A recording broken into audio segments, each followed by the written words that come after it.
SL 92.9 FM, W225DL, 1590 AM, Cherryville, Gastonia, Kings Mountain. Online at www.ktcbroadcasting.com.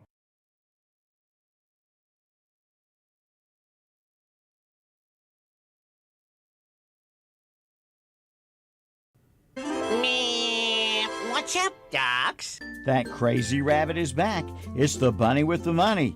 This year, someone will win a $1,000 shopping spree at one of our local merchants, paid for by the bunny with the money. Register today at Shelby Honda, Highway 74 Bypass East in Shelby, at Moss Drug on West Franklin Boulevard in Gastonia, at Century Drug on East Main Street in Boger City, at Shelby Hardware on South Lafayette Street in Shelby, at Carfair Auto Sales on the Bessemer City Road, Gastonia, and at the Pancake House on West Dixon Boulevard in Shelby, at Parker Family Feed on Carpenter's Grove Church Road in Bellwood, at Thelma Lou's Barbecue on College Road in Shelby, at Dallas Express Pharmacy on Hoffman Street in Dallas, at Marburger Chrysler Dodge Jeep Ram on Highway 74 East in Shelby.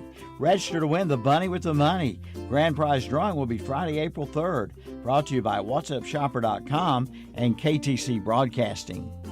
Start your engine! March 15th, the NASCAR Cup Series invades Las Vegas. Briscoe wants the lead from his teammate now as he'll dive to the bottom of the racetrack. Nobody has blocked drivers better than Kyle Larson today, but he could not get high enough to clear Denny Hamlin. We've got William Byron, who will win stage number 1. Barely squeezes ahead of Hamlin. Hamlin gives him a shot in the shorts. The Pennzoil 400, presented by Jiffy Lube, Sunday, March 15th at 3 p.m. On Carolina Country WCSL, 92.9 FM, 1590 AM, online at ktcbroadcasting.com. Heath Jackson at Heath Jackson Plumbing in Cherryville hopes that you are staying warm and that you have water in your home. Now that's why he wanted me to pass along several cold weather tips, like letting your water drip, both hot and cold. Also, keep your cabinet doors open so the home heat can get into your pipes. And third, keep their phone number handy. That's 704-634-5784. Again, 704-634-5784. And for after-hour and emergency service, call 704-418-0264. 704-418-0264. 24-hour-a-day service, that's Heath Jackson Plumbing. Country Countdown USA. I'm Lon Helton, inviting you to join me as I count down the week's top 30 with my co-host Russell Dickerson, who just spoke with new dad, Thomas Rhett. I texted him. I was like, yes, congrats. And he was like, he said, I cannot believe it. Cannot believe it. Finally got a boy. That's Russell Dickerson this week on Country Countdown USA. Wednesday at 1 p.m. on WCSL, 92.9 FM, 1590 AM, and KTCBroadcasting.com. DeRisi Power Sports is your go-to for ATV and UTV parts, service, and accessories. DeRisi is nationally recognized for building race engines and suspensions. They also perform race bike builds. Stop in today and see Santo and Heather DeRisi. These people know what they're doing, and they're located at 4225 Falston Road in Shelby, or find them online at www.derisiracing.com or call them at 704-538-3512. Golf carts, ATVs, trailers, Liberty sheds, and now heavy-duty polyethylene patio furniture. Where you ask? Cart Guys on South York Road in Gastonia. They now carry polyethylene patio furniture in a wide variety of styles and colors. Rockers, chairs, tables, bars, and more. They come with a 20-year warranty, and you can even custom order too. And don't forget, buy a new Epic golf cart and get a free 10-foot by 76-inch wide trailer. That's right, a trailer. Cart Guys, 109 Crowders Creek Road, Highway 321 South intersection in Gastonia. Online at cartguysinc.com. Right here in Raleigh, where basketball's the law, Wolfpack supporters go crazy every fall. When the pack runs on the court, you hear a mighty roar. You'd think the roof was caving in every time the Wolfpack scores. Why don't you meet me in the Wolfpack den? We'll all have lots of fun watching our team win. No doubt about it, listen close, my friend. I feel sorry for any team that comes to the Wolfpack Den. Why don't you meet me in the Wolfpack Den? We'll all have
Chip Carter, Will Boykins, and always is JP. I'll fix my camera, and y'all can see me, although not seeing me is probably a blessing.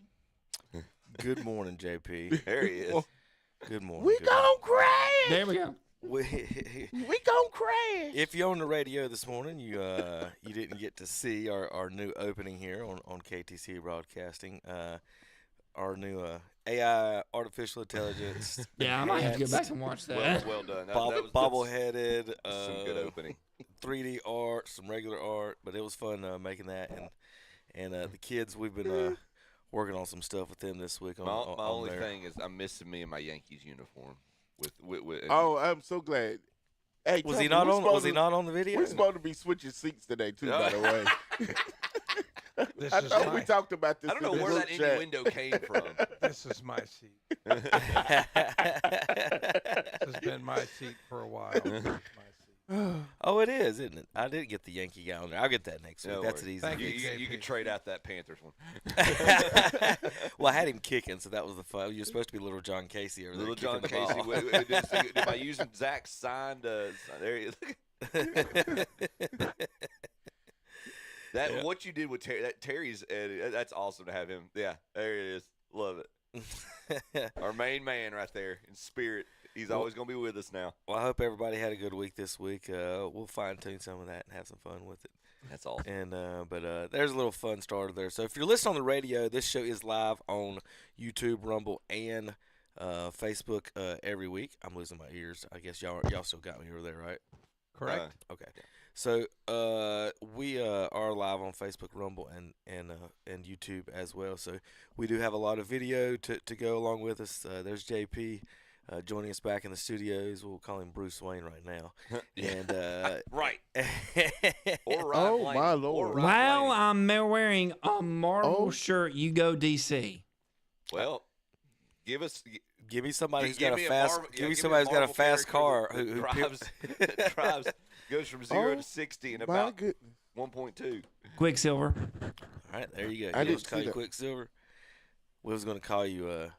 I'm trying to think of Ace and Gary. He don't know that. No. They used to have a car too. JP, good morning. How's your breakfast from McDonald's? He ain't got there yet. How's your breakfast, Chip? I had an egg and cheese biscuit. What did you have this morning? My McChicken biscuit is delicious. I love it. I got to give Will props for sending that. Give me that idea.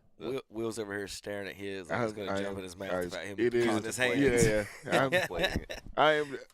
I'm late. Oh, that's all right. That's cold. Yeah, I'm soaking wet now. I'm about to get totally naked here in a second. Kevin had an accident.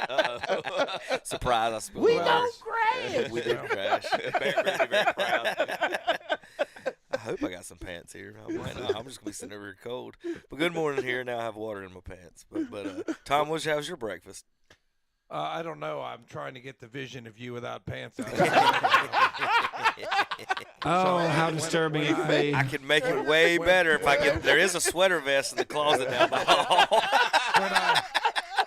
When I get my stomach to feel better, I'm going to enjoy this bacon, egg, and cheese McMuffin. The things we talk about on this show sometimes. Anyways, as Kevin's question was, I'll be enjoying a sausage biscuit very shortly. JP got him a sausage biscuit. We'll good. Tom, do you have your coffee? I got a every week a hash brown and a coffee. I do. All right, Will, what you got? I got a chicken, egg, and cheese. Chicken, egg, and cheese. That sounds really good. Mm-hmm. Yeah.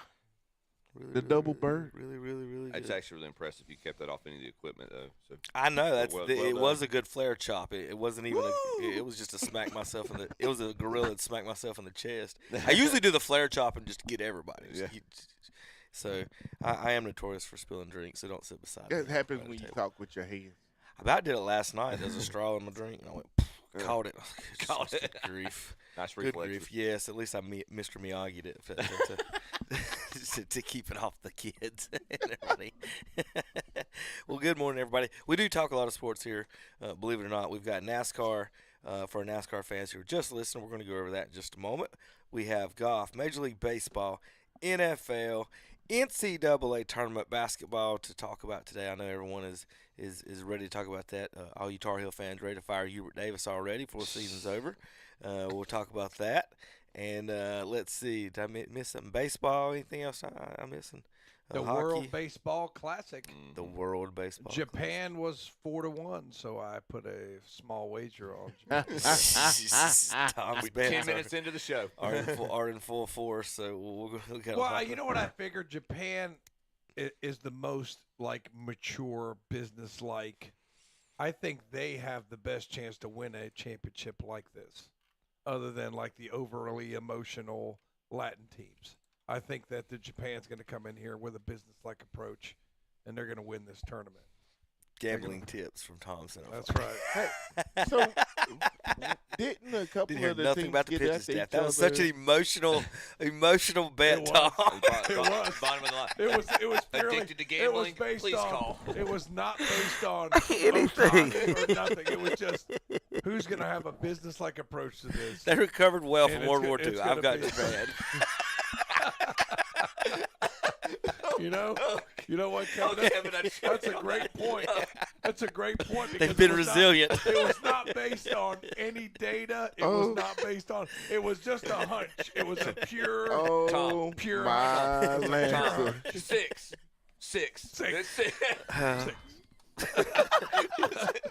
How many runs will Japan score against the Dominican Republic? Six. That sounds good.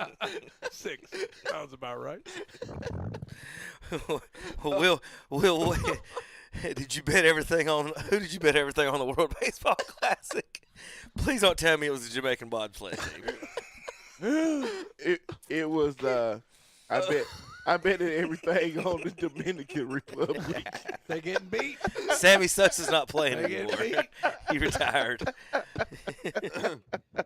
I tell you what, Italy had a guy pitching who is some kind of phenom. Yeah, he shut down the United I'm just States telling team. you, Well, yeah, what did I see about Italy? That's what I wanted to bring up to Tom. Since we were going to talk NASCAR first, but since Tom wants to talk about Italy, How are you not? Italy is what I was saying. Well, go ahead, Chip. Yeah, I was just gonna say, how is he not putting money on his heritage? Because his the heritage team is that beat is the American. U.S.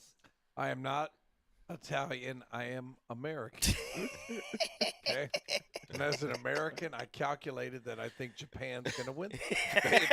Based on their demeanor.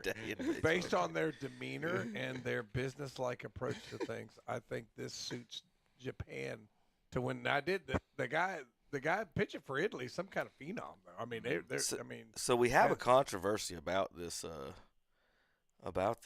Italian team. Actually, believe it or not, are they really Italians? Or are they people from all that?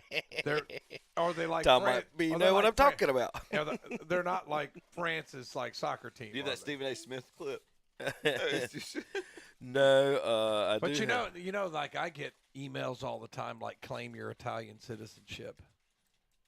So I guess I could retire and buy one of those abandoned villas in some podunk town in the middle of nowhere, Italy. I hear those are going fairly cheap. So here is. But why do I want to go back there? I don't speak Italian. Here's the Italian roster. Where their birthplaces are, Chip. You want to read these?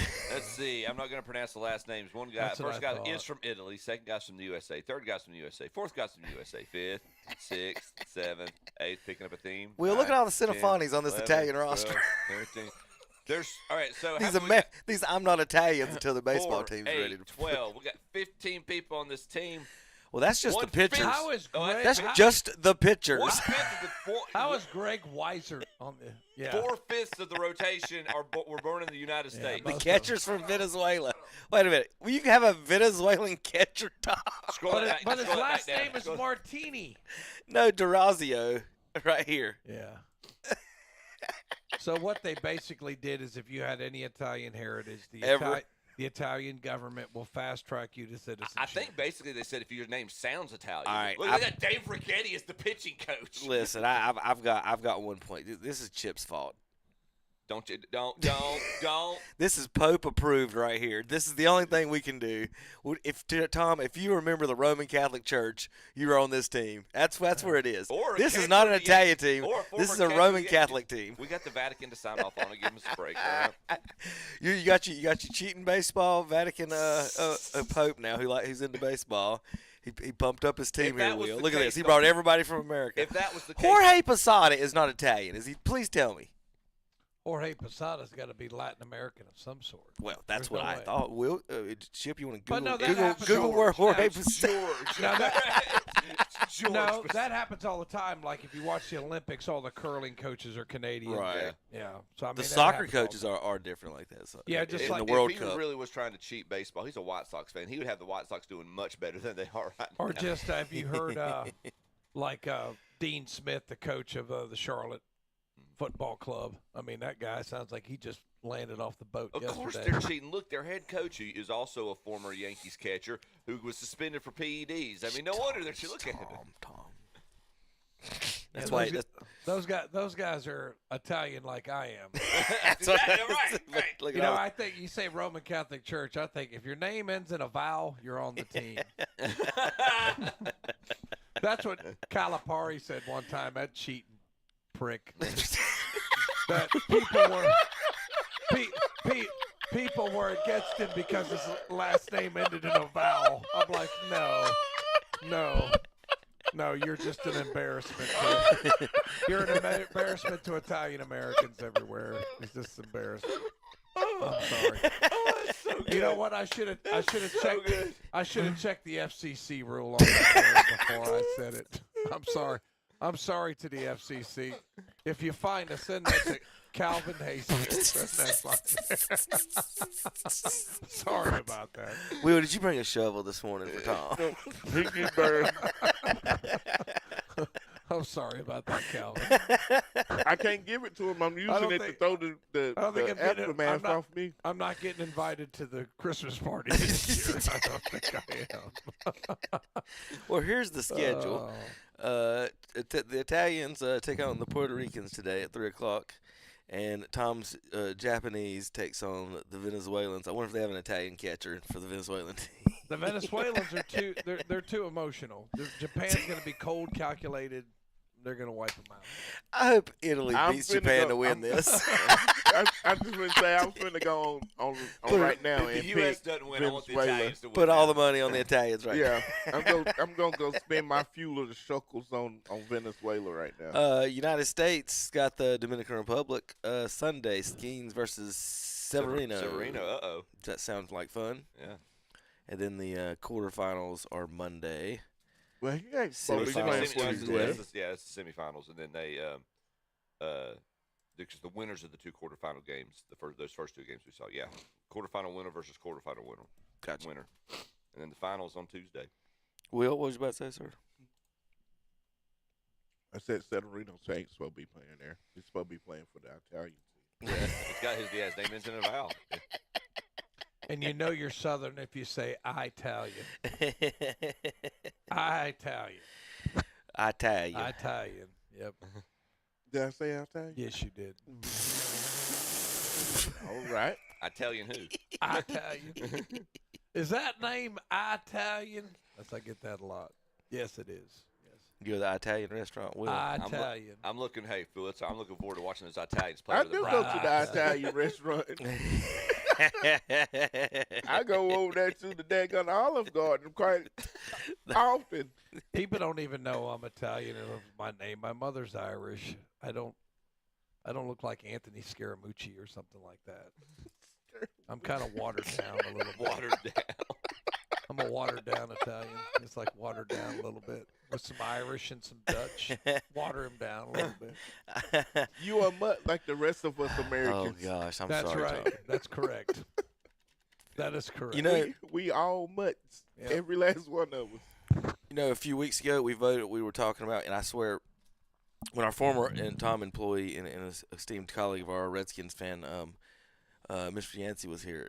We would do a show, and you know how all your devices listen or whatever, and we swear like 2 or 3 days later, Colin Coward or Stephen A's on TV talking about that exact same topic that they've never talked about before. Yeah. And it just happened like all the time. So last week we talked about really strong baseball arms, right? I get a tweet that afternoon, strongest baseball arms you've ever seen. Who were the ones we named? Can you remember? We named Sandy Koufax. We named no outfield arms. Oh, I'm so sorry. I thought you did pitchers. We had to name Bo Jackson. We named Clemente. It was when Zach was here. It was Bo, Clemente, Ichiro, and Vladimir. Yep. So they named 6. Senior. Yeah. They named 6. We had 4 of the 6. Yeah. Just off the top of our heads, they have Dave Parker and Yanis Cespedes. If I said that right, I doubt it. Italian? No, yeah, he's on the Italian. It's on the Italian team. Cespedes is on the Italian team. He's the shortstop, I promise. All right, Tom, nostalgia and bad lineup placement from Omar Vizquel, but this is one of the greatest lineups of all time that never was. This one came up on the thing the other day, too, after we talked about it. Your 1995 Cleveland Indians. They had a lineup, dude. Their ninth hitter was hitting 300. Look at their 7th hitter. Manny Ramirez was the 7-hole hitter. Yeah. Jim Tomei with 600 home runs was batting 6th. From Eddie Murray, 500 homers. Jim Tomei, 500 homers. Manny Ramirez, 500 homers. I don't know how many Bell had. I think he had 4 something, but I don't think he got 5. He had 50 that year. He had 50 that year. So you got 4 people in a row that hit at least 400 homers. I think Sorrento's up there too, right? People at this point. forget how good Carlos Baerga was in his prime. You actually got your. You forget Paul Sorrento was on that team. Yeah. But the thing is, they still got beat by the Braves. Yep. In the World Series. Like how? What? Okay. The pitching beat the hitting in that one. I know. But the Braves had some good hitting too. Yeah, they did. In those years as well. That a lot of people don't talk about, but. That lineup is just ridiculously stacked.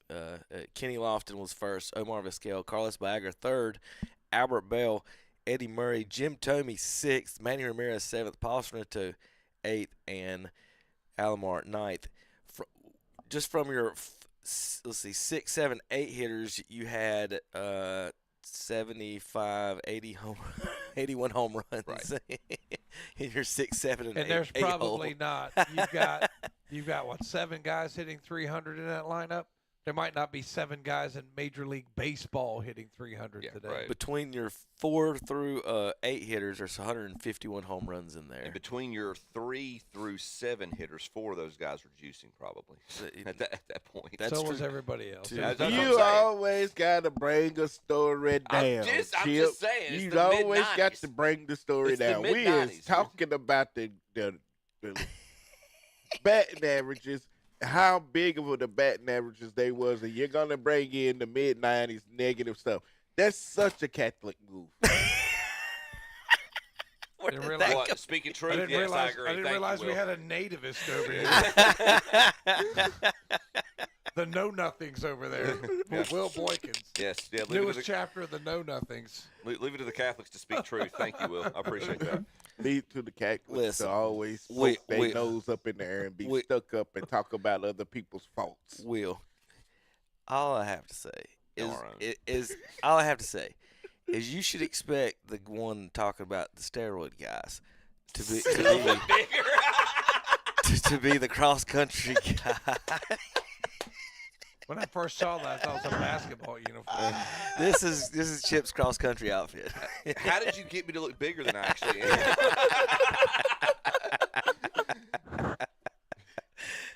Expect that guy to be mad about the steroid. He's the Don Mattingly fan, remember? Jim and I need you to bulk this guy up a little bit, please. Now the question was, he's too thin. Did they get it better on the Tar Heel? Golly, for skinny. For $4 a day, you can sponsor me with a cup of rice. Look at that, man. Good gracious. That's how much the ramen noodles cost. Yeah, I look straight. You look skinnier in Carolina blue, I guess. I don't know. Golly. Well, you said you wanted your Yankee. I'll give you a shot of everybody that's showing you. I do have it right here. Easy to find. Roll the Yankee. Like just roll the Yankee. There you go. That's a little bit. No, not the uniform. the Yankee clip. You talking about that lady you called on the Skankies last week? No, No, I the said one- roast chips Yankees clip. The one with Bear kept asking The to watch one- over and over again. Oh yeah, that one. Now I do have something for JP later. All right, so that is our baseball segment that Tom got onto it. We were going to talk NASCAR, but that is our opening segment. A little fun this morning. Real quick, I guess that, we'll finish up with some JP fun. JP, I did have a little bit for you. Okay, so we started with your face. Okay. And this is what it gave us. So we got this. All right. All right. So what do you think? Not bad. It's good. Handsome man? Yeah. Yeah. All right. Next up. Will, you need to stop. I'm getting worried now. Ask it to make it into a bobblehead.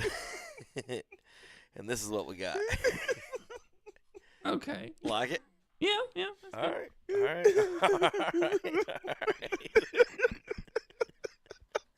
Now, I ask about make your little man into a Darth Lord of the Sith, and there's little JP. Yeah. All right. Supreme Leader Darth So have you Prather. done any of this with your? I know you were into your making your logos and stuff. Have you tried playing with any of it with that? What do you mean playing? Using AI. Using AI to with I've your never. logos. The only thing I've used AI for is the music app I have on my phone. What about this little guy? That's actually better, actually, Oh. because it gives me the. So hair he on don't my like face. it. He just said, "Well, we got to go back to what he said." So we got his poker bluff right there. I mean, I was being When he likes honest. it, he It was did. good. That's better. The other one's awful.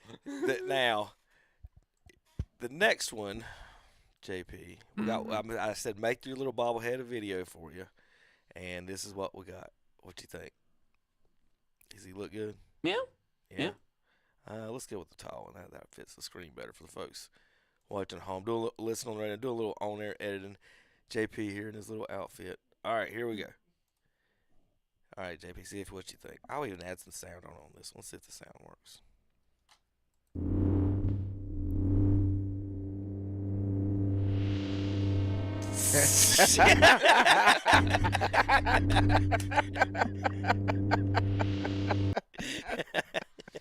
Okay, this I like the smile thing. Oh, were you smiling at that one? Oh, sorry, I missed that.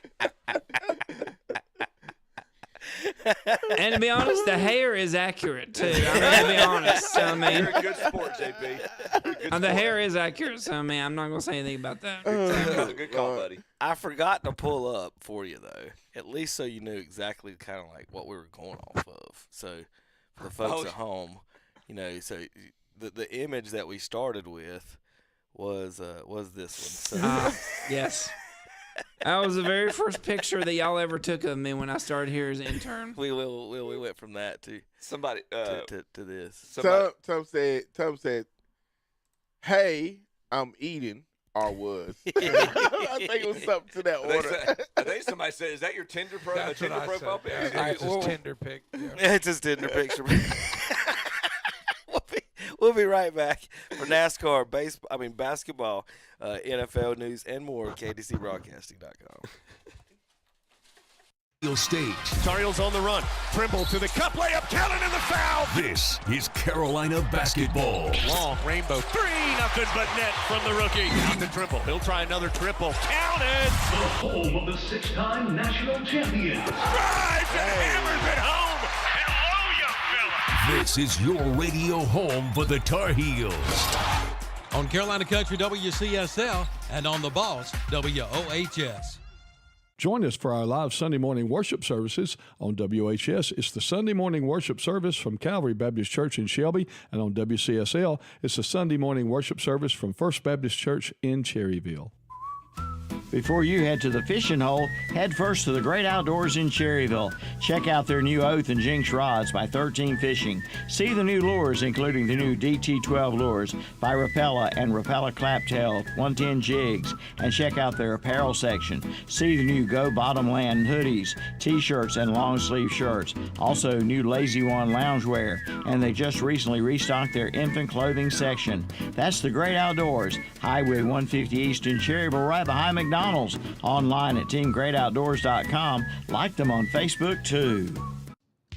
The Clay Barnett Funeral Home in Shelby gives you 5 reasons to choose acclimation over cremation.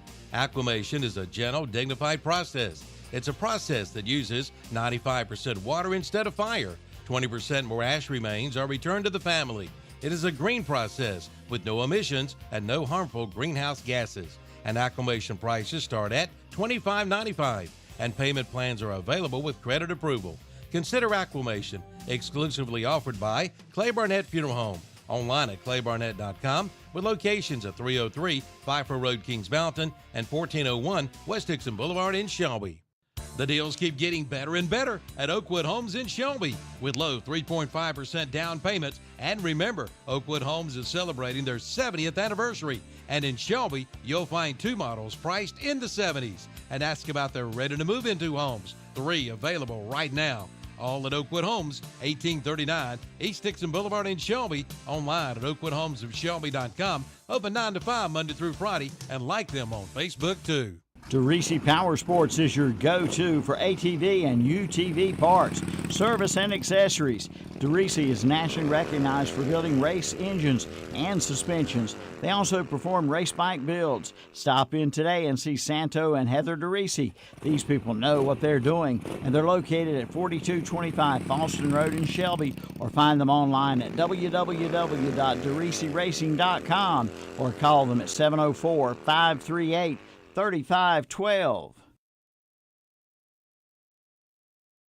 And we're back on saying more sports talk. Sorry, that was a very short break, seemed like. So we're back. Well, good morning, JP. Way to be on top of there. I was normally it's not that short. So I was waiting for the one last night. All right, we have some news here or whatever. I gotta figure this out. You guys, I don't know what you guys are looking at over here. Trying to show my screen here. Let's go to this so you guys can see this for now. All right, do this better. I need a extra screen here so y'all get to doing that. So this last week was our picks from NASCAR.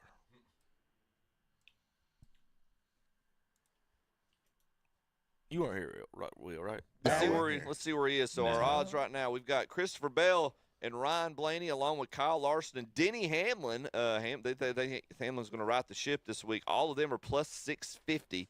So they're your 4 favorites: Christopher Bell, Ryan Blaney, Kyle Larson, Denny Hamlin. William Byron's plus 850.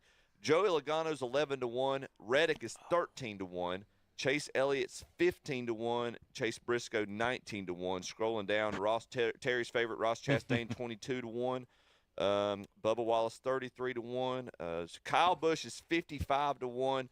Shane Van Gisbergen, Tom, if you want to bet on him again, he is 200-1. I wouldn't do it this week, Tom. I am not betting on Van Gisbergen ever again. Give me Ryan Blaney for the win. He's the highest up in the standings. No, that was not is a kind of a mile-and-a-half guy.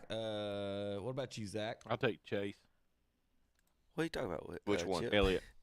Took my pick. Can I pick him? Did y'all see that instant replay? Kind of a mile-and-a-half guy. Ever again. Give me Ryan Blaney for the win. He's the highest up in the standings. That was not is a kind of a mile-and-a-half guy. Chip, who won? So reporting on Chip. First of all, to give Kevin his due, Kevin's pick was right. Ryan Blaney won. I will say, to give Vegas their due, nailed it. Yeah, to give Vegas their due, I said the top 4 guys were all tied for odds were Ryan Blaney, Christopher Bell, Kyle Larson, and Denny Hamlin. Finished last week. First place, Ryan Blaney. Second place, Christopher Bell. Third place, Kyle Larson. Fifth place, Denny Hamlin. So there are 4 guys finished in the top 5. Standings now, Reddick is still in first, Blaney in second. He should be there for a while, shouldn't he? Bubba, he's got, 60-point lead. A wreck could change that at any time. Fair. How do you only have a 60-point lead? You won the first 3 races of the season. Win doesn't get, 60's a lot of points. Look, the between second and third is 12. Right. So I mean, 15, that's a pretty 12, that's a pretty large lead 3. right now. He'll be there for a while. At least in the top, near the top. All he got to do is win again. He'll be there for another little while. Yeah, I mean, if Blaney came in second and Reddick wrecked, there's just 40 points. So, look who's in fifth. He's at least 2 wrecks behind. Will. Yeah, right. Put it that way. Yeah. He's 2 wrecks ahead of second place right now, basically. For that, who'd you say? Look who's fifth. Yep. Shane Van Gisbergen. I mean, he finished 11th last week. Right. I mean, he's getting better. This was Terry's thing about Van Gisbergen. Could he actually learn to race the ovals and the tri-ovals? And was he just a road course specialist? We're already seeing improvement from last year to this year. I mean, he finished 11th last week. That's obviously you'd love for him to be top 5, but compared to where he was on the mile and a halfs last year, he is showing he's showing pretty solid promise here to start the year off.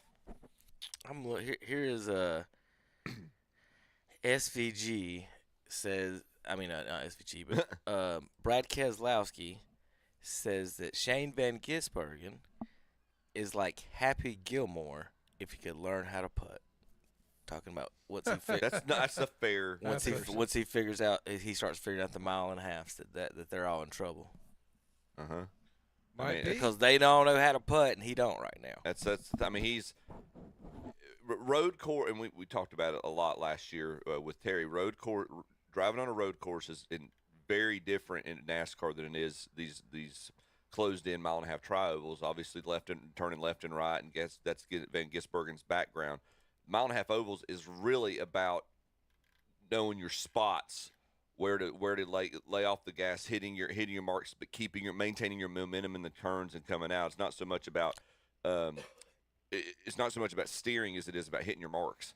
And he's already showing improvement here, at least early on, showing improvement from last year to this year. So speaking of hitting your marks, because you ain't got to do but one thing, steering. Speaking of hitting your marks, I got video here of dirt track racing, and for all you late model. Yeah, for all you something about that late model. There ain't gonna be much of a model after the end of this, I bet. Wait. No model. I can't even remember what I was gonna say. Y'all got me giggling. Sorry. For all you Final Destination aficionados, we may have some video for you who went to the racetrack this weekend. Got no audio on it apparently. Oh, there it is. All right. We got a bouncing tire. Into the parking lot, into the RVs. That dude's like, hey! This guy's over here trying to raise Dale. I ain't trying to raise Dale.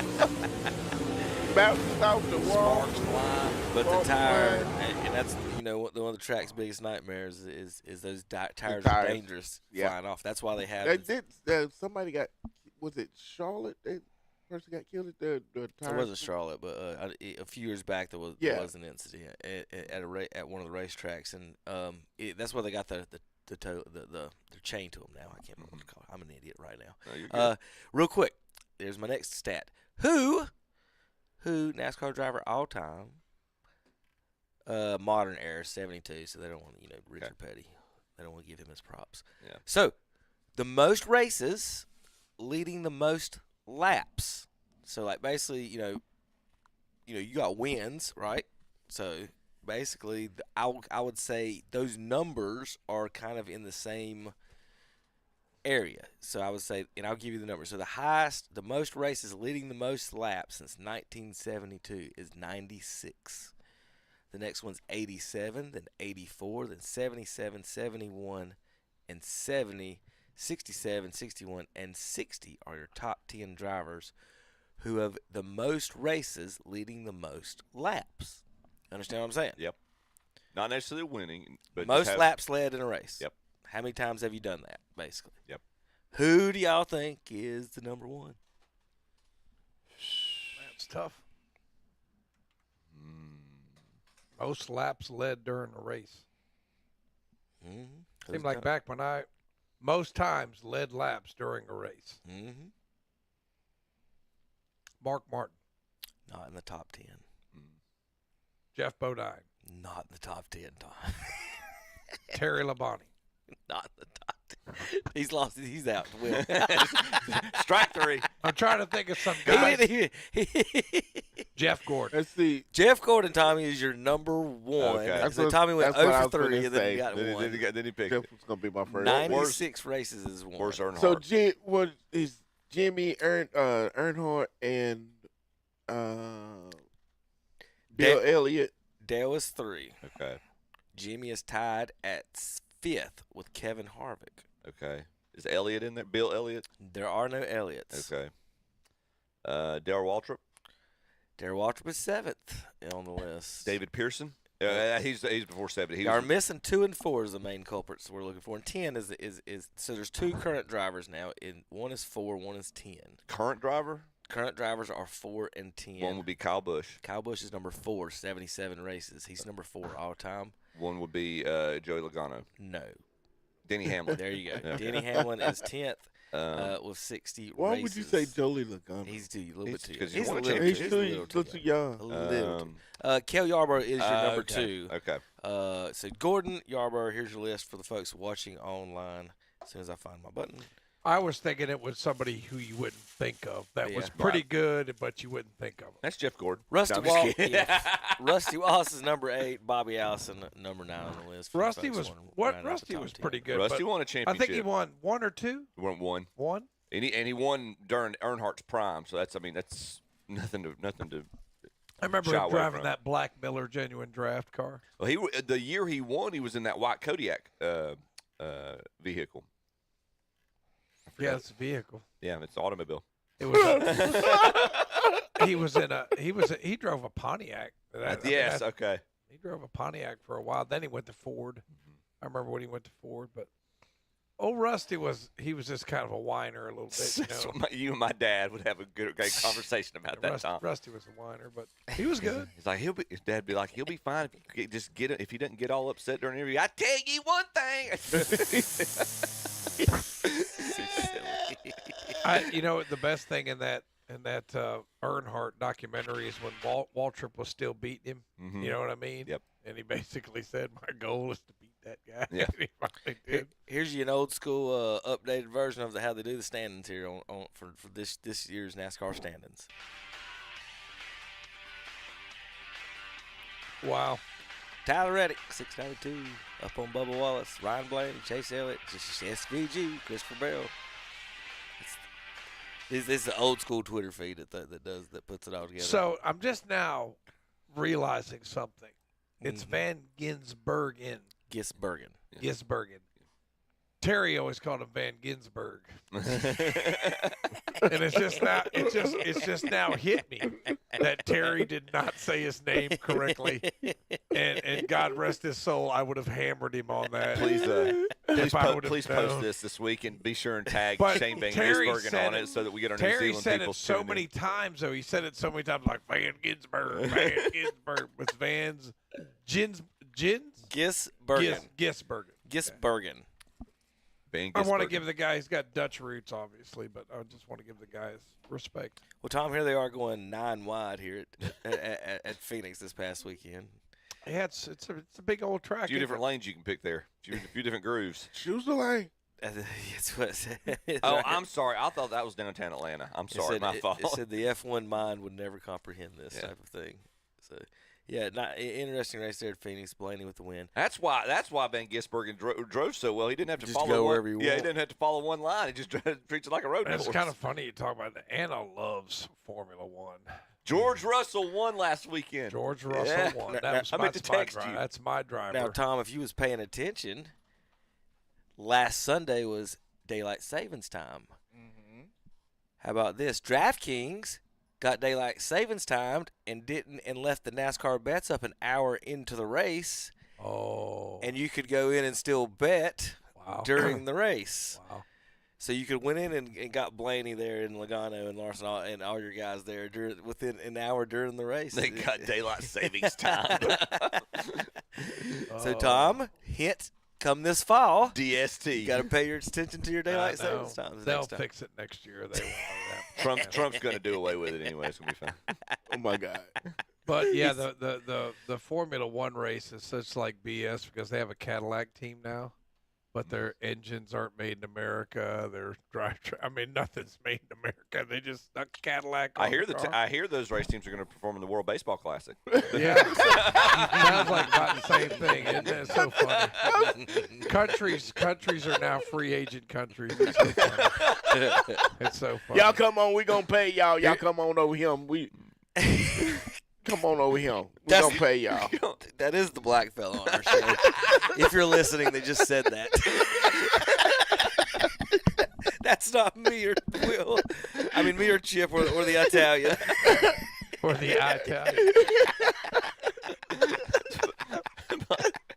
So if you're interested in this type of stuff, here was the tire pressure on last week's NASCAR's recommended by Goodyear. If you watched it, a bunch of guys were blowing the tires because crew chiefs do not listen to the recommended tire pressure. I'm gonna use this for PlayStation. Hold on. So Goodyear put this out, and they were like, "This is the recommended tire pressure before this race starts, just in case people know," because they knew that the crew chiefs are going to put like 5 pressure. So for those who are wondering, 14 on the left sides, on the right front 30, and on the right back right tire 26. So if you're out there, we'll listen to our voice right now, hugging the curves of the North Carolina foothills. There's your PSIs to get around Phoenix Motor Speedway. If you're doing primarily left turns, people. Yeah, I was getting ready to say you can't do that in the mountains because you have to turn right occasionally. Wait, go out to 485 South.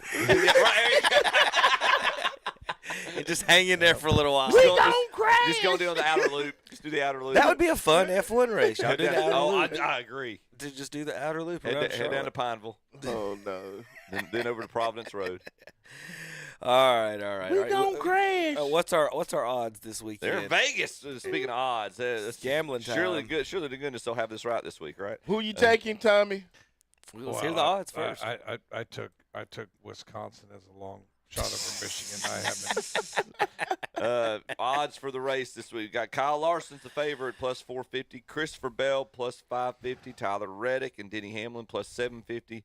Ryan Blaney's plus 8. William Byron plus 850. Joey Logano, Chase Briscoe 14-1. Chase Elliott 16-1. Ross Chastain and Bubba Wallace 20-1. Look for other notables. Kyle Busch is 50-1. Keselowski 75-1. Shane Van Gisberg, as Terry would say, 250-1. The guy gets no respect. Tom, who you got? I'm going to go with Joey Logano till he wins a race. Will Boykins. I'm going to go with the 3-time already proven champion. Tyler Reddick. He's 11-1, ain't he? He better than that. He's tied for third, plus 750. So you're good. That's a good pick. I'm gonna stick with mine and Zach's pick. I'm going Chase Elliott. So see, he's got to win one eventually. He's third in the standings right now, for crying out loud. Tom, don't turn into those Kyle Busch fans over there hoping he wins one, and that sweater vest stays in the closet. Here's the pick this week. You're going to be stuck with Kevin with his pants off. You did say, look who I was going to pick there in your little list. He's also in the top few in standings. He wins a lot of races. I've got Christopher Bell. All right. He's winning in Vegas this week. So write it down, folks. I got the right pick last week. Christopher Bell with this week's. Does Bell answer the bell in Vegas? Do we keep up with this one? No. Why not? Only when I get them right. Because we hardly ever get them right. That's right. Only when I get them right. It's not like you've got two choices, like two teams. We've got like 40 guys that we got to choose from. I know, but I would like to know That's why we spent the first 5 minutes celebrating Kevin's. One of us got one of them right. I would like to know how many we would get right. We got a lot of basketball. We're 1 for 4 right now. We got a lot of basketball to talk about. You better do that.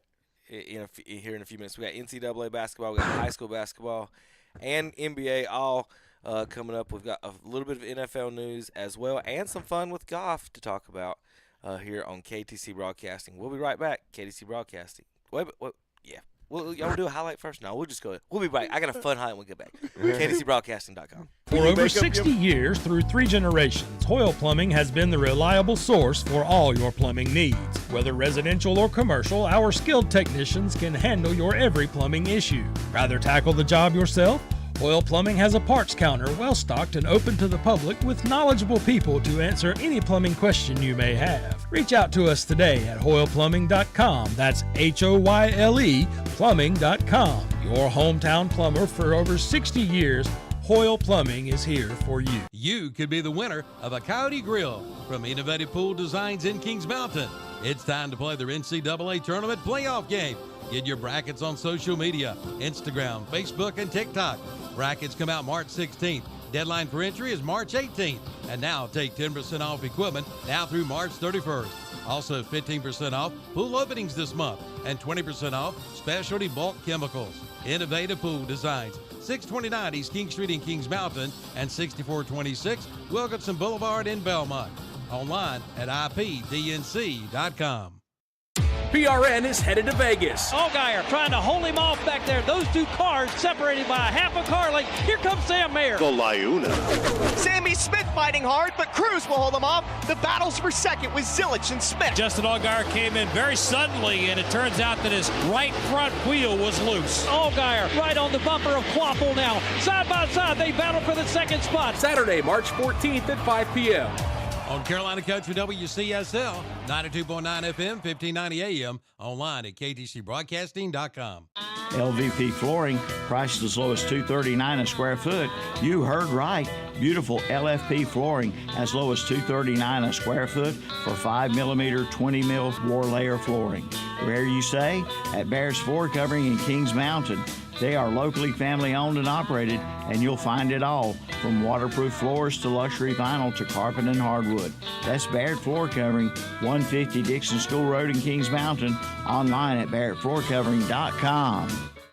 It's an unbelievable deal. I mean, an unbelievable deal from Kart Guys Incorporated in Gastonia. Now, for a limited time, buy a brand new Donago golf cart and get a free trailer. I said a free 10x76 trailer. Haul the whole neighborhood around the neighborhood. Come in and check it out. Also, see the motorbikes, ATVs, trailers, and Liberty Sheds, all at one big location. Kart Guys Incorporated, 109 Crowder Creek Road at the intersection of Highway 321 South in Gastonia. Online at carguysinc.com. Laughlin Furniture's March Madness sale is going on now. Get 2-piece sectional sofas for $7.99. Recliners and lift chairs start at $2.99. Jumbo porch rockers $1.99, and mattresses start at $1.99. They also have brand new line of Hollywood outdoor furniture. Laughlin Furniture, 400 North Lafayette Street in Shelby, has offered great savings on quality products for over 35 years. Save even more during their March Madness sale. Laughlin Furniture, home of the real deal. Stop in and shop or check them out at LaughlinFurnitureOutlet.com or on Facebook. Call 704-484-3204. And we're back on Saturday Morning Sports Talk with Kevin in the game. All right, good morning, everybody. All right, JP, I've got the highlights you're going to like right here. All right? This is always cool. Have you seen this, Will, before? It's the one done like this every year. So this is a student section. I have no idea what school it is. The visiting team The Hills. is something Hills. Student section is red. That team's in purple, so I'm guessing that's who that is, unless something's going on. Now, Tommy, for all you and JP, for all you folks that and Will and Chip, for all you folks that do attend church services on Sunday, this is a Christian school. So, you know, they have different theme things, different ways to do celebrations and involve the students. And this one, I'm just going to let it I wonder if we should do a play-by-play. Or just let it go. Let's just let it go Let it first. speak for Let's itself. just let it speak for itself. What we're going to do on the radio? That's what I'm saying. I didn't know if somebody's going to want to do play-by-play of what's going on. We'll I think Chip should do it. We'll let Chip get Old Testament on us, okay? Right. So we're at a Catholic. We are at a school. I'm just going to give you a hint: Old Testament, not New Testament, Gotcha. okay? And the student section is getting ready during a timeout to do some type of something. And I'll let Chip describe it. All right. I've got a robe leading a sort of wave type.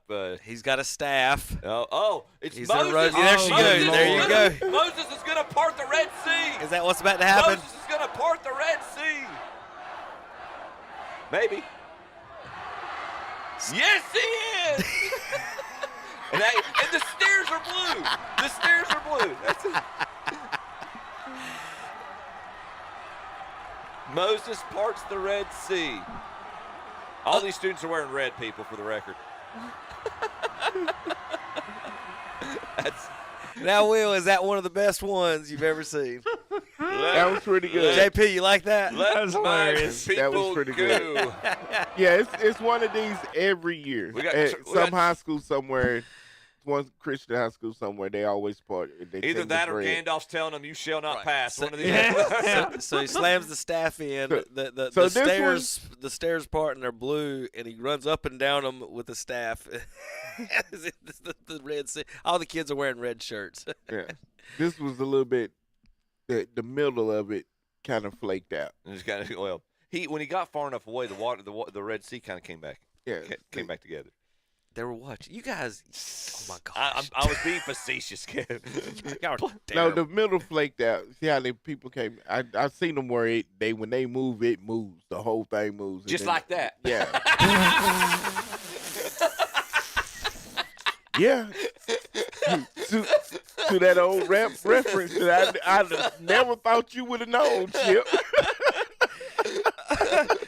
I'm ready for my nap. Oh my! Leave it to the Pels guy here to do the Luda. Well, that is a fun This is gonna make my whole day. Chip Garner just quoted Luda. There you go. All right, so here's a reminder of for you Tar Heel fans out there, one of the worst days in Tar Heel history is when Randolph Childress he went cooked Jeff McInnes here. Whoopsies. Told him to wait a minute, get up. Wow. In everybody's face. We could not guard this dude. We got 3 NBA players and Dante Calabria on the team. There's Duncan. Them old cotton T-shirts. Childress just destroyed it. Destroyed Carolina. McInnes is too busy thinking about somebody's other things. Yeah, exactly. So he hit that shot after he did that? Yeah. He was thinking about meetings at one of the assistant coaches' houses. Yes, Tom. That's Wow. That's a destroy a future NBA player. Like the guy. Wow. Tom, the guy in this video that was in the NBA for 10 years is the one on his butt. Right, yeah. Yeah. So Childers never played NBA? He got drafted. He got drafted by the Pistons, I don't know think. if he got to play any. But I don't know how much he played. I don't know if he got to play any. He's not very big. That's all. Yeah. You know. If you're not big, you don't get to play unless you're, Isaiah Musty Thomas. Boat. Yeah, Isaiah Thomas. Somebody like that. Nate Robinson. Bud DeWell, Nate Dumb. Robinson. How Earl tall was Boykin. how tall was Iverson? He was about 6'2" or 3", wasn't he? Iverson was big. I think they was listed at 6'3". He played or tall, I should say. He wasn't never big. He played 2 seasons. He got drafted by Portland. He played 28 games for Portland and then played for 19 for Portland and got traded to the Pistons and played 4 games for the Pistons, and then he was out. All right, I got 2 Tar Heel fans sitting at the table. We got all kinds of Tar Heel fans, Tar Heel things to talk about here today. The Smith Centers, I'm going to start there before we start firing everybody. The Smith Center sold seats to people called Forever Seats.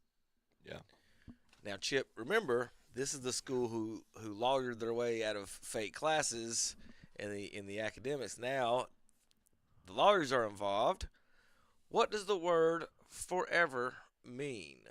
Does it mean forever as long as you're alive? Does it mean forever as long as the building is there? What does forever mean? If we destroy this building and build a new building, does your ticket exist any longer? Nope. Will? No.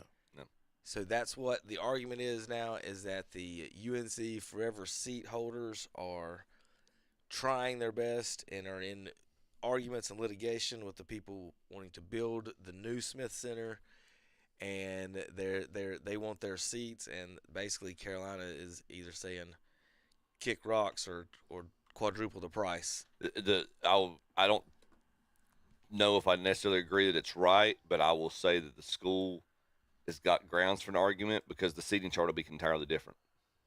So I mean, you could sit now. The reverse of that is that those fans could say, not saying you have to give us the exact same seat. We want a seat, but correct. But the seating chart would be different. There's a practical logistical ground to say they've got an argument. Yeah. Well, obviously, and that's the. Not saying I agree with it. I'm still saying it's kind of messed up for you not to stick to your word. They're basically PSL owners. Yes. So does the PSL applies? Are they permanent seat licenses as Carolina fans to basketball, or just to this particular stadium. building that you? How does that work in the NFL? Like with Falcons fans, if they had PSL tickets for the Georgia Dome, did they get it to Mercedes-Benz Stadium? They didn't. They did not. No. Okay. Well, there you go. They had tickets to the Georgia Dome. They was tied to the Georgia Dome. Okay. It's curious to me. I have no answer to this. I don't care either way. Were they the first to get offered to buy? Were they right? They had the right. They was the first to get offered. They'll probably come up with something. I would agree with that. Hopefully, it would come up to that, as opposed to everybody hating each other. Well, you can't tell me a lot of those people are not big time supporters, not just in spirit, but in material means. Well, those forever. It was some little nasty little price tag on those seats. Yeah. Back in the heyday. And I also think this is the sentimentalist in me as well. You've got to. They're building a new Dean Dome, though. Is that essentially what their plans are? Correct. Okay, I'm good with Well, that. no, they haven't. They're deciding on whether they're going to build a new Dean Dome or totally renovate what's there. Whatever they do, they need to continue. The people who want the money, people want to build the new thing off campus. No, it's down the street on the highway, whatever, and build a brand new. Kind of like NC State's multi-whatever facility, and where they can do a little bit of everything. So that's kind of the thought. Whether or not they either tear down the Smith Center totally, redo it, renovate it, whatever they do. If they do build a new one, they say they're going to keep the name Smith Center and Roy Williams Court if they can. That's supposed to be what it's. But that's supposed to be what it is. But I got an argument right now. Make sure, and maybe they're doing this. And so I might be speaking out of turn. Make sure you can sell out the current building before you build a bigger one. How about that? That's that. They're. But you can have other stuff there. That's fine. I agree with you. I guess maybe that's how they can make the argument that it'd be more profitable. So Chip, that's interesting. And I think I agree with you on a point, but there is another point that what these basketball arenas are doing, they're actually downsizing. The Charlotte Hornets downsized. Yeah. They went from 23 to 19,000 seats. Mm-hmm. Will Carolina do the same thing and then just increase the ticket prices to make up for those 4,000 seats as opposed to worry about, hey, now we have 4,000 empty seats to sell, or we could just increase the prices. Everybody pay an extra Tom, couple extra dollars on some hot dogs here. Yeah. Please buy hot dogs. and you'll have a couple, but in better views. So the Hornets.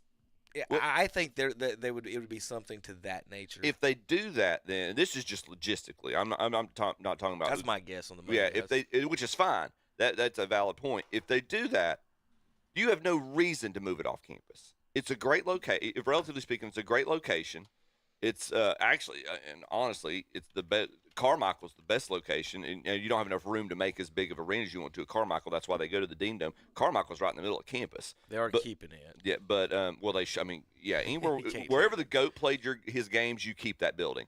So, but the Dean Dome still, relatively speaking, is on campus. If you're going to get rid of seats and renovate the building you have right now. Don't put up another brick and mortar building off campus when you've got the square footage right there on campus. When the Indians renovated Jacobs Field, they took out seats. Yeah, there's not as many. Yeah, they're just because people don't go the way they used to because the ticket prices are outrageous, the food prices are outrageous. So you just make it smaller, and like Kevin says, you don't have the. Looks bad with all those seats. Better seating, more. Better seating. You can charge the people that are willing to pay. I mean, basic economics. The people with more inelastic demand will pay more, and you're not going to be hurt by that. Yeah. I haven't drunk in a long So they have different options: repair for $150 million, renovate for $590 million, New arena, $780 million. New arena in the Bowles lot or Odom Village. Those are nearby. If you folks are familiar with it, I'm not. New arena at the Friday Center and new arena. Carolina North is what they're talking about. Is this web? The one thing is, if you build a new building, do you not have to tear down the old? Exactly. That makes no sense to me. If you're just making it smaller, you've got the square footage, you've got the foundational layout there. I wonder if you could create like a mezzanine where people can just kind of stand out there. I mean, I don't know if you could do that. I don't know if that's practical. I don't know if you remember the Charlotte Coliseum, Tom. It was built into the ground, and the Smith Center is too. Yeah, I graduated in that building. But the way the Coliseum was built was there was no upper deck. It was like 8 steps, and you're in the upper deck. Yeah, there was just one set of steps. You could see the upper decks. Kind of like Buffalo's football You could see stadium. the upper decks concession stands. Like I could throw a football or toss a dollar You down know, to the people right there. That's how close you were. The other thing about it was in the middle of it was in Charlotte, but it was kind of in the middle of nowhere. Charlotte, it's all the way out there off Tyvola. Yep. Now there's they've built apartments and things where it used to be, but it used to kind of be off. It's still called Coliseum area though, isn't it? But that was really easier for everybody to get to than it is now. Sure is. Yeah. Because everybody could just drive up and there's 20,000 parking spots out here. Man, there was a big you take parking 85 lot, man. down to Tyvola. You could park at that old Coliseum, and it'd be like you'd take a hike to It'd take forever to get in there. So yeah, you're right about that. 100% right about that. I was thinking the last we went to Sting game. I think it was the last year of the Sting we went, and I was thinking, why is there so many blasted parking spaces? There's a lot of that had a lot of. And parking. then they didn't have a train in that parking lot, they did the Universal Soul Circus in the parking lot, not in the stadium, in the parking lot. They set up in the parking lot at the Coliseum and did the whole circus outside in a tent. You know who else has a parking like that is RFK in Washington, D.C. Yeah. They've got a big parking lot like that, but that is the most. They always send me emails. Why did you give us such a low rating? Because you're the worst stadium. Yeah, they're not gonna have that and much their parking that much people longer. are awful. Their concierge, or whatever you want to call them, they're terrible. They're just the worst place. But they do have that big, huge parking lot. And a lot of like Bank of America Stadium doesn't have a parking lot. You know what I mean? You go find somewhere to park. Right. But it is kind of weird to see that, oh, yeah, this stadium has a parking lot. Like Time Warner Arena does not, or Spectrum Center, excuse me, does not have a parking lot. Yeah, you go find a place to park. So it's kind of, that's one advantage of having it kind of out in the middle of nowhere is you can actually build a parking lot. Yeah. Still have to pay to park, of course, but they have a parking lot. I don't think when I went to the games back then, I don't think we paid to park. You paid to park. Yeah, you still paid to park because you had to pay the little. I'd have no. Yeah, I do remember paying to park when I went there. I do remember having to remember the sections you were parking in. It's like it was Disney World with this little. Back signs when you and couldn't everything. ping it on your phone, Right. you actually had to remember where you better remember where you parked, or you're. Oh, you gonna be walking Yeah, all. you better make sure you. You're gonna be doing that That's what we was gospel talking about. song That's all day, all night. So Tar Heels Will and Chip are knocked out of the tournament, and Let's fire Hubert. Fire him. It's his fault. that's what I was about to say. It's all Fire on the Hubert internet. on 23 win season. It's all on the internet. Fire Hubert Davis. Get rid of him. Yeah, how dare he not win with with one of his best players out for the year, the other one in a hand cast. So that's why I wanted to ask you too. How do you feel about Hubert Davis? Should he still be the coach? I feel like Carolina Tar Heel basketball fans are idiots. The ones that Any fanatical fan is an idiot. I mean, they're just like not realistic. I'll say this a couple weeks ago. 23 wins. And I'll say it again. Be careful what you wish for, because if they cut the cord with Hubert Davis, you are not your concept of Carolina culture with whoever they hire next will change drastically. Well, let's say this. Unless they bring like a Wes Miller or something, but are they going to bring in the guy that just got fired by Cincinnati? He never made the NCAA tournament in exactly. 5 or 6 years at Cincinnati. Right. Why would you bring him in? So the question is, like you just said, who do you replace him with? Who would you bring in? That's a great question. Calipari. Now here, yeah, talked. So he's got another reason to pull against Carolina. He's got the most wins at North Carolina in the first 5 years in school history as a coach. Yep. So if you do want to pair him to Dean and Roy, he's there. He knocked off Coach K. Twice. I'm sorry. I apologize that he has not won a national championship in 5 years. But like I say, and you guys are Tar Heel fans, you guys have seen them win the championship. Right. There are 300 schools. The fact, Tom, like, you should only win a Super Bowl basically on the numbers once every 30-some years. So you should just really think and sometimes be thankful for what you have and that you are competing. And here's the thing. Here's the wins. 29, 20, 29, 23, 24. In 5 years, 125 wins. He's averaging 25 wins a season and 10 losses. And the 20-win season was just a tragedy for them. I remember everybody. I mean, they were calling for his head that second. They season. didn't make the tournament, right? Yes, and if Dean Smith had 20 wins, he would be in the tournament. Yeah. So that's the thing. Like that team, there was like teams that had 18 and 17 wins that were getting in the tournament over them, and I think that was a screw job by whoever it was to say, hey, let's get Carolina out of here on this one. That was a weird one, I thought. But the strength of schedule that year is the best one they've ever had. By the way, it was 7. AP preseason poll 1. That's what it was. They were number 1, and I guess they got mad, and then they kicked them out. I think that. That's right. They started the years. They had such high expectations that worked against them come tournament time. So the Tar Heel fans, you guys want your championships, your Final Four. You still make the Final Four this year. You don't know why you couldn't. Is Wilson out for the whole season? Yes. Oh, yeah. If they make it out, never mind the Final Four. If they make it out of the first 4, they'll be in. But again, guys, 25 wins. If I said, if you're going to hire a guy and he gets you 25 and 10 a year, right? Are you happy with that? I mean,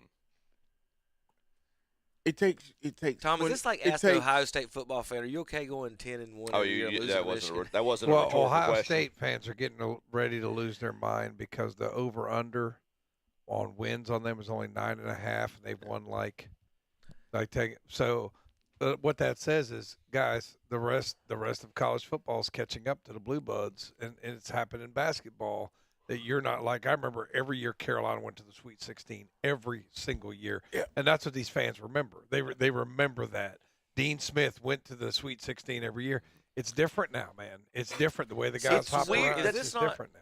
It's weird though, Tom, because I agree with you. I feel like there's more great teams, like there's a wider pool of teams that can make that second weekend of the tournament.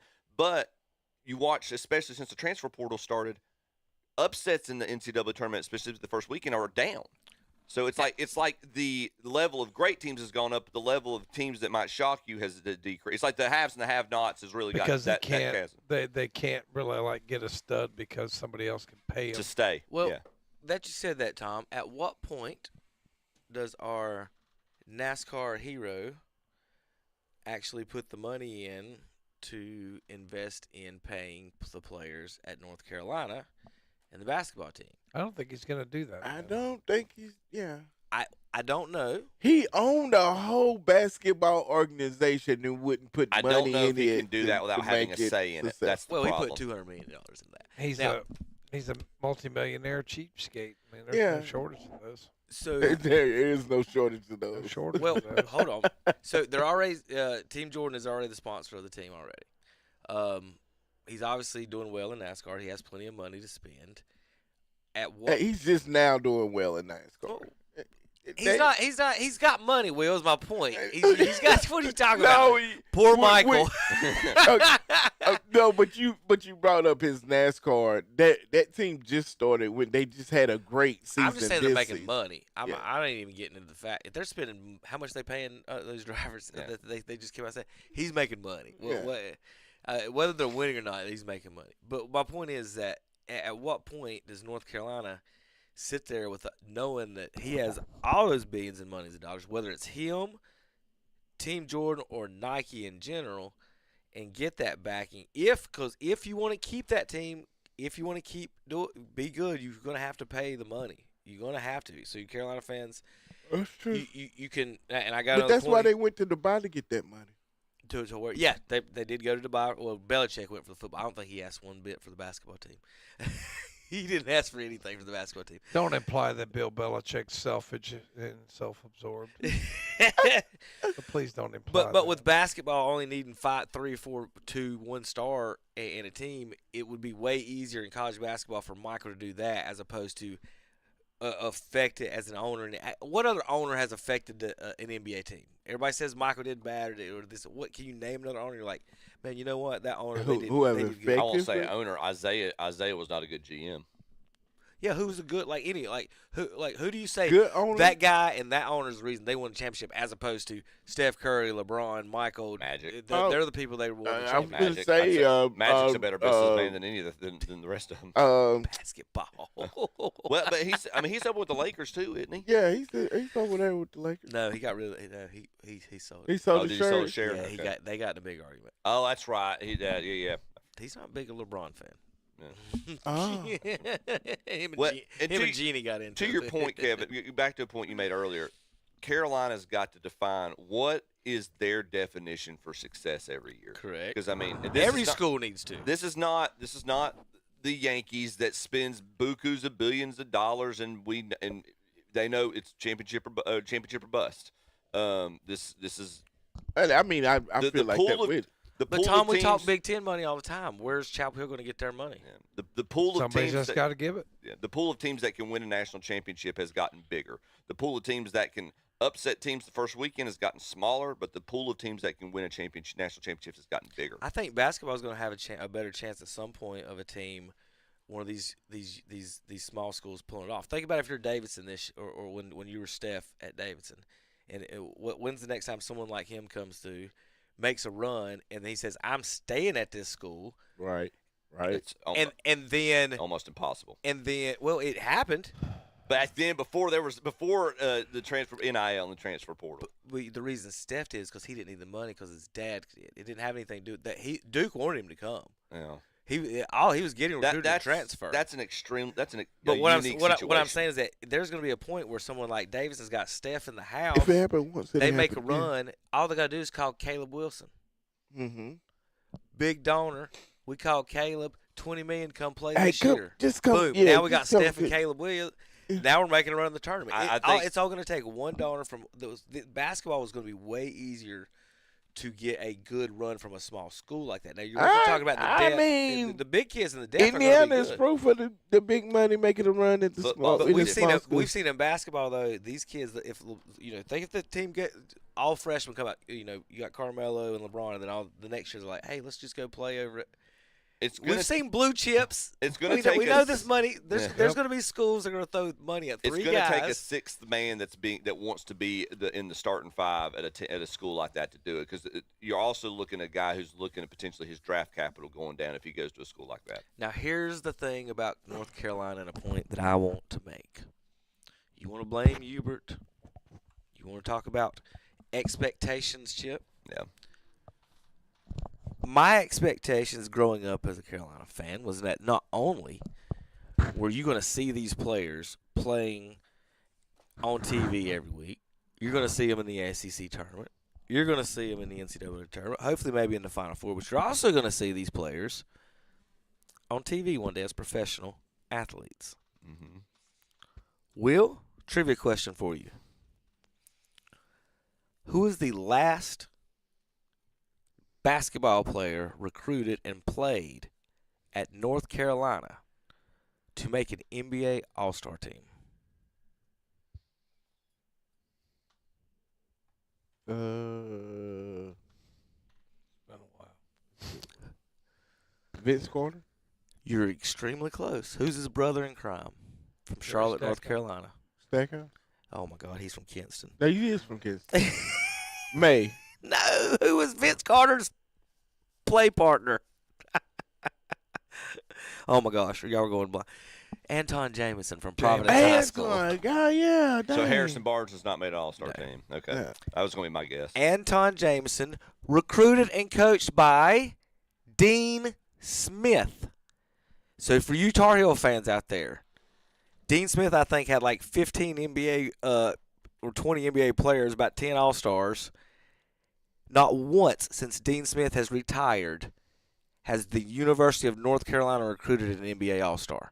That's an indictment on Roy, really, as much as anybody. Look, You got Matt Doherty. Yeah, no, it's 100% on Roy. You can say that with Bill Guthridge. You got Doherty, Guthridge, Roy, now Hubert, and not a single NBA All-Star in 28 years that they've not recruited an NBA All-Star. It's been over a quarter century since the North Carolina Tar Heels had an NBA All-Star on their court. Did Danny Manning make an All-Star team? He went to Kansas. I know. There's a reason. There's a reason. Go ahead. There's a reason I'm asking this. Roy Williams coached. You want to know how long it's been since Roy had any All-Star, any NBA All-Stars? That's a good question. I don't think he did. I'm looking. He may have never had an NBA All-Star. Now, Paul Pierce is the only NBA All-Star Roy Williams ever coached. There you go. Wow. Here's another stat. Not since Anton Jameson, as well, he was the last one, until Kobe White last season was the first player since Jameson to average 20 points in an NBA season. So that's how far down it's gone. It used to be you got 2 starters are going to on their roster every year. That's going to throughout the 80s and 90s. It's going to be on the NBA roster. Or someone's going to be an All-Star. And then in the last 25 years, no NBA All-Stars and not one player except Kobe White last year averaged 20 points, and this year he's averaging 11 with Charlotte. So I don't think that's going to happen again for a while. So I like Caleb Wilson. I think he's got a lot of potential. He might be the one that might be able to break that spell, but again, Chip, the University of North Carolina is not bringing in NBA talent, whether it's money or the school or something that like it used to. No, absolutely. I mean, the program is not, and people alluded to this. We knew it was going to be different once Roy was kind of and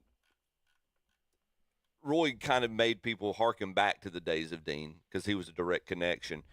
But when he and Krzyzewski both left, there was this ominous undertone that we knew this was going to be a change, not just in the guard, but a change in the culture. As much as Hubert Davis and John Shire want to try, neither one of them's Coach K, neither one of them's Roy or Dean. And so this is the reality. And sorry about that. And the game has changed. I mean, they got a guy who played for Dean and coached under Roy, and he's averaging 25 wins a year. Yeah. I mean, you're not going to do. I mean, I don't know what you want until you have NBA player on the roster. He can't. I'm sorry. He's coaching guys who aren't NBA All-Star players to 25 wins a year. Right. So that's my point with it. Is that where's your expectations? What do you want? And so let's talk bubble and all these things. Last 4 buys in right now. It's saying NC State, Santa Clara, Central Florida, Miami of Ohio.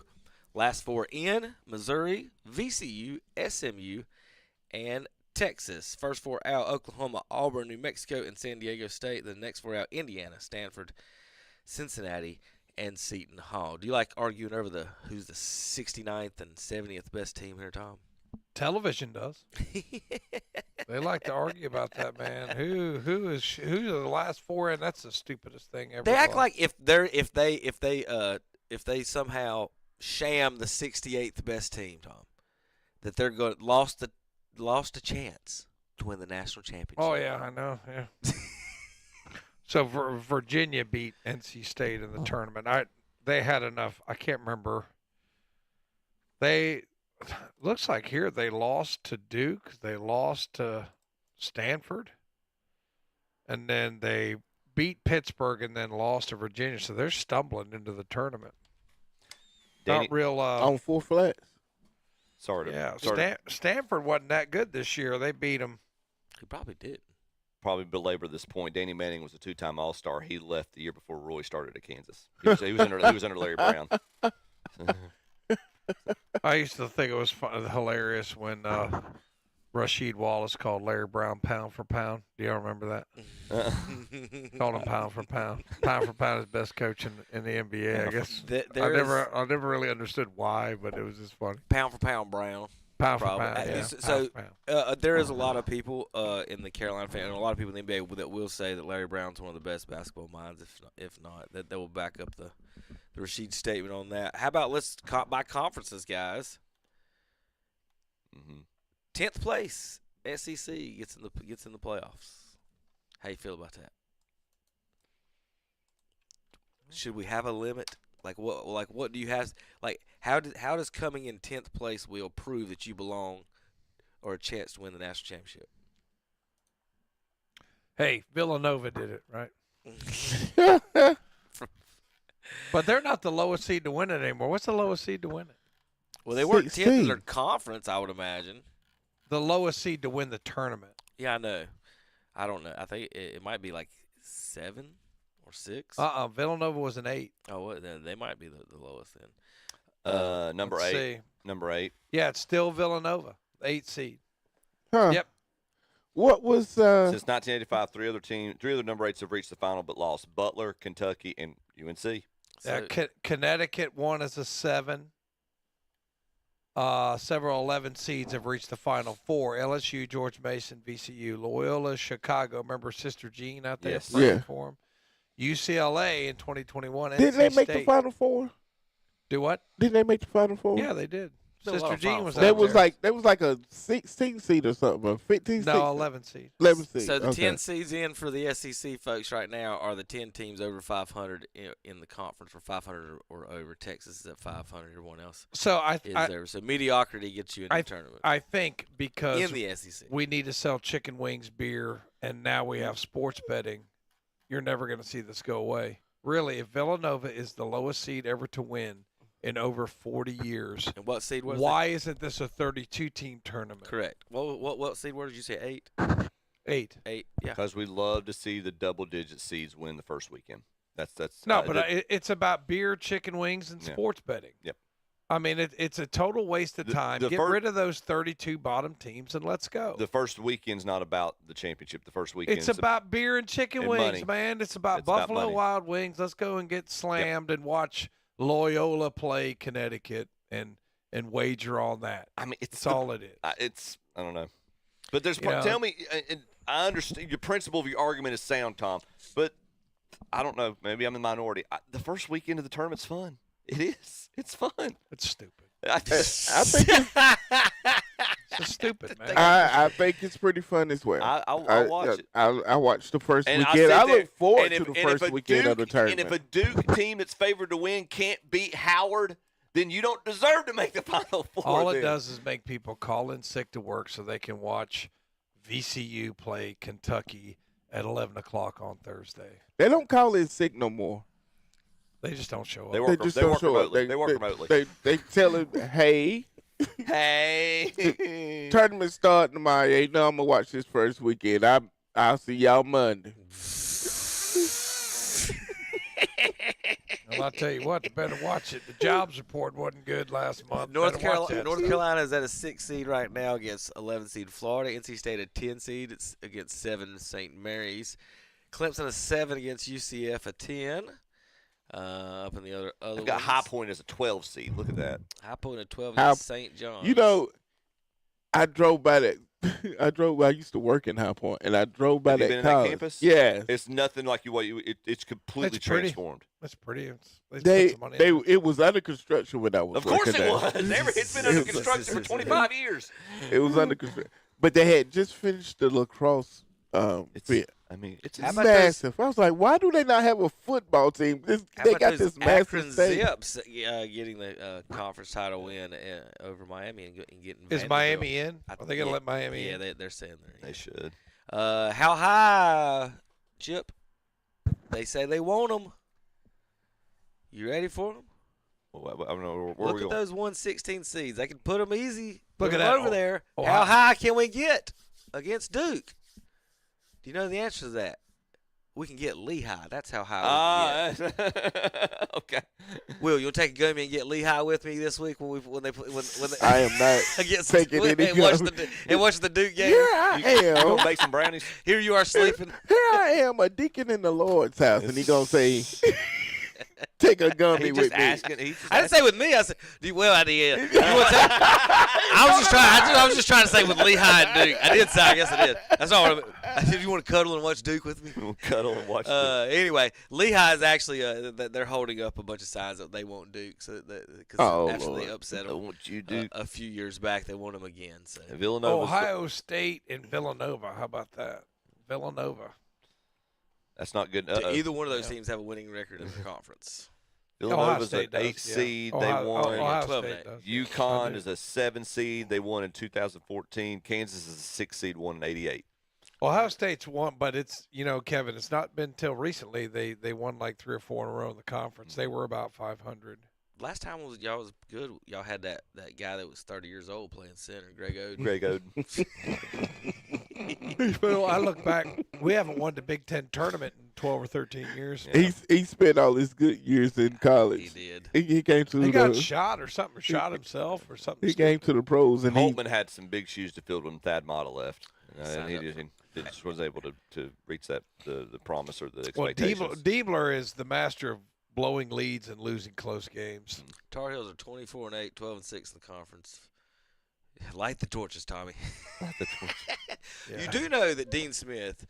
Some of you might not know this. This is a story. Like his first or second year, they didn't do well, and they went on a road trip, and they come back. And I don't know if some of you might not know what the word effigy means, but they did. They hung Dean Smith in effigy, which means they basically put a big doll of Dean Smith out on the. We know what hanging effigy. You might not. This is for our listeners, Tommy. We are educated. For our listeners out there. So go ahead and insult our entire audience. I was. Yeah. Some people don't know that. For you idiots listening, burning an effigy, let me break this down for you. People know what that means.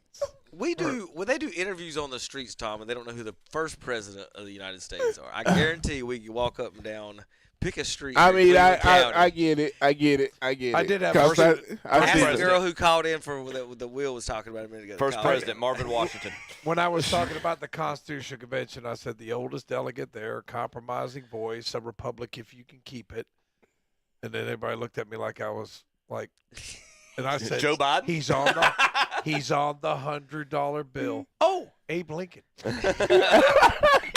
Oh, but it's not their fault. They don't use cash. You know what I mean? They don't use cash. Tom, here's another question. Is ask that, people. that is. I mean, I can see that. Ask That's people true. if Ben Franklin was a 1 or 2 term president. Yes.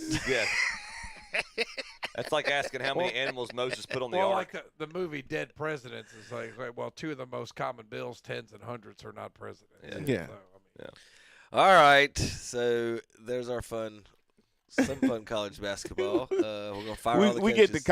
get to college basketball, and then we have all these. And all you uneducated kids, fun facts Fun and this effigy. week. For our folks listening, fact. listen, I didn't want anybody to have to Google it on their phone while listening to us what effigy means. Now, here's where they did the team colors in the Big 12 championship game we talked about the other day. But the guys are slipping on it, and they will not use. They will be on hardwood today One and player tomorrow injured his foot. because of that. They're claiming that it's a little bit more slippery than what it's supposed to be. Just put hardwood. I mean, it's just so stupid. Why would you? I'm with Tom. It's just so stupid, man. I think it looks awesome, but yeah, you got to make sure that don't happen. Correct. You gonna mess up. You gonna add new injuries to basketball, and basketball don't need new injuries.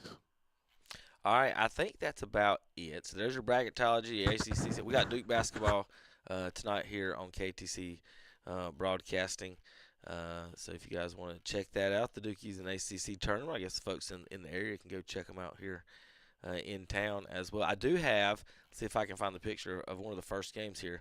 Here's what it looked like in the Pitt Stanford game at Time Warner Arena. Wow. Capacity crowd on hand. They've just got half the upper deck curtained out because they know they won't fill it. Yep. Oh yeah, they did. Golly. Think about that. Oh, it's like 3/4 of the way around. Yeah, they only got half court with open seats there on one side in the upper deck. Was that like a YMCA game? It's the ACC tournament, Tom. It's a YMCA game. Now, if we asked for a ticket for those, they'd be like, "Well, guys, it'd be $150." Right? We don't have capacity, guys. No, They're in high demand. We can't afford any. They wouldn't give us any, is what I'm saying. If you when pay we ask them. $20, you know what they should do? Free hot dog. Free hot dog. Cardinals are $2 pack of mustard. $29. Free hot dog. $2 packs of mustard. $2 pack. All right, $2 pack of mustard. We come back. We got NBA, golf, and more. Napkins $1 a piece. KTCBroadcasting.com. Hi, I'm Paige, the girl at Hendrick Appliance in Shelby, and I want to invite you to come see me about your next appliance. Just arrived. A big new shipment of scratch and dented GE appliances. It's a mixed load of washers, dryers, refrigerators, freezers, and more. And all come with a full factory warranty. And also just in, a big new shipment of Speed Queen washers and dryers. But they won't last long. They'll soon be gone. Ask for Paige at Hendrick Appliance and Mattress Center, 1241 East Dixon Boulevard in Shelby. On the right going down. On the left coming up. Oak Grove Auto Sales, Service, and Body Shop has some new inventory just in time for spring driving. Take a look at a 2008 BMW 3 Series 328i, priced at only $54.95. Also a 2006 Ford Explorer XLT 4-wheel drive, $49.95. And a 2013 Honda Odyssey EXL with DVD, only $84.95. And they have a job opening for a diesel mechanic. See Oak Grove Auto Sales, Service, and Body Shop, 522 Oak Grove Road, Kings Mountain. Online at oakgroveauto.com. Like them on Facebook, too. The tradition. And for the Blue Devils, the Final Four is calling yet again. The passion. Spins, goes up. Good night. The brotherhood plays here. Floated to the big fella, and he rocks the rim. Jumper up. Bang! 3 seconds, 2. At the buzzer. Jagger! Catch the action all season long right here on your home for Duke basketball. On Carolina Country WCSL and the Boss WOHS. Start your engine! March 15th, the NASCAR Cup Series invades Las Vegas. Briscoe wants the lead from his teammate now as he'll dive to the bottom of the racetrack. Nobody has blocked drivers better than Kyle Larson today, but he could not get high enough to clear Denny Hamlin. We've got William Byron, who will win stage number 1. Barely squeezes ahead of Hamlin. Hamlin gives him a shot in the shorts. The Pennzoil 400, presented by Jiffy Lube, Sunday, March 15th at 3 p.m. On Carolina Country WCSL, 92.9 FM, 1590 AM, online at ktcbroadcasting.com. They've got it all at Boyd's Tire and Appliance and Boyd's Lawn and Garden in downtown Clover. From appliances to lawn mowers by John Deere and Gravely. And right now, get 0% APR financing for 48 months on all Gravely mowers. Plus, see their line of trailers and name brand tires. Boyd's Tire and Appliance and Boyd's Lawn and Garden. 110 North Main Street in Clover. Online at boydtireandappliance.com. Grizzly the Greeter invites you to Blessed Buildings and Tiny Homes in Cherryville, especially this month, because this month it's their pre-owned shed upgrade event. This month only, with a purchase of a pre-owned shed, you get your choice of an anchor package or a standard double door wrap free. That's right, free. But hurry, limited stock. Plus, mention this radio ad and get an extra $50 off. This month only at Blessed Buildings and Tiny Homes. Highway 150 East in Cherryville, right across from Ace Hardware. Online at blessedbuildings-tinyhomes.com. At Walker Plumbing Services in Kings Mountain, it's a locally owned and operated plumbing company that values honesty and integrity and treats your home as if it were their own. They offer a variety of quality plumbing services, such as residential plumbing, water heater repair, faucets and fixtures, tankless water heater installation, and more. And you'll find them to be competitively priced and with close attention to details of each and every product that they are involved with. They look forward to building lasting relationships and guarantee your satisfaction. Give them a call today and schedule your appointment at 980-291-2352. That's Walker Plumbing Services, Kings Mountain. Since 1934, that's right, 1934, Watson Insurance Agency has been providing the people of our area the best possible combination of insurance, risk management techniques, and personalized service in the most efficient manner possible. And today, the tradition continues. Watson Insurance is one of the largest independently owned brokers in the Southeast, representing over 30 of the largest and financially sound insurance carriers today. Before you buy, get a quote with offices in Gastonia, Lincoln, and Belmont and Lake Wylie. Find out more at WatsonInsurance.com. The Yamaha's New Year's sales event is underway at Full Throttle Power Sports in Lowell. Get 4.99 APR financing for up to 60 months, plus $750 in customer cash on selected models. And get incredible prices on Polaris models. Save up to $4,000, or 0% financing for up to 60 months. And get 0% financing on select CF motor models at Full Throttle Power Sports, 100 Indian Walk in Lowell. Online at ncfullthrottle.com. This month's Scholar Athlete of the Month is Ben Hebner of North Lincoln High School. The award is sponsored by McDonald's, KTC Broadcasting, and What'sUpShopper.com. Ben is a senior at North Lincoln and is the son of Brett and Krista Hebner. Ben plays basketball and tennis and has a grade point average of 4.75. His advanced courses include English, calculus, human biology, U.S. history, statistics, U.S. government, environmental science, and world history. Ben is an Eagle Scout and serves as a YMCA lifeguard, basketball camp instructor, and basketball referee. He is also co-owner of BNS Aeration and Overseeding, a member of the Beta Club, National Honor Society, and Fellowship of Christian Athletes. He is a member of Westport Baptist Church. The McDonald's, KTC Broadcasting, What'sUpShopper.com Student Athlete Award recognizes not only the accomplishments in athletics, but also overall achievement in the classroom and community. Sponsored by McDonald's, KTC Broadcasting, and What'sUpShopper.com. Join us for our live Sunday morning worship services on WHS. It's the Sunday morning worship service from Calvary Baptist Church in Shelby, and on WCSL, it's the Sunday morning worship service from First Baptist Church in Cherryville. Every day is a sale day at McGinnis Furniture in downtown Cherryville. Since 1973, McGinnis Furniture has been furnishing homes in Gaston, Lincoln, and Cleveland counties with the finest in furniture at the best possible price. Furniture for every room, also accent pieces, lamps, mirrors, and bedding too. And delivery is available. Visit the website at McGinnisFurniture.com. Yes, every day's a sale day at McGinnis Furniture, 303 East Main Street, downtown Cherryville. And we're back on Saturday Morning Sports Talk with Kevin and the gang. Well, good morning and welcome back to Shock Jock Sports Talk. NBA talk now. Got to check in on our end of the season standings. Getting down to the nitty gritty. We've got just a few games left. Let's see. By my count, 66, 18, 14 games, 15, 14 games. Couple of weeks left. About a month left. April. Ain't that when it's over with? Yep. Halfway through April, something like that. Probably a little too long, but yeah. We've got a bunch of teams tanking, vying for Charlotte looks like they're pretty set into the playing game. Well, that's what I kind of mentioned this last week, is that everybody tanking. The bottom 5 teams in the East are on a combined 24-6 9-game losing streak. Yep. The Hornets are the next team up. They accidentally won 2 in a row. Then Philadelphia lost. And then everybody above them have won all the games. Yeah. So everyone in the playoffs are on win streaks. Everyone out of the playoffs are on losing streaks, except Charlotte and Boston flip there. But Charlotte's still in that 10 spot. Yeah, this time last week, I mean, the 11 team, whoever was 11 seed right behind Charlotte, was much closer than it was than they are now. So there's been some separation between the haves and the have-nots. Well, that's the Bucks. I thought Giannis and them would catch up to them, but they're just. Giannis is waiting to play for his team another team next year. They have not caught up to them. Eliminated so far, the Wizards and the Pacers have been eliminated. Thunder in first out west. Combined losing streak, bottom 5 teams in the West isn't as bad as the East, but still it's 9, 10, 11, 12. So the bottom 10 teams in the NBA are combined, what was that again?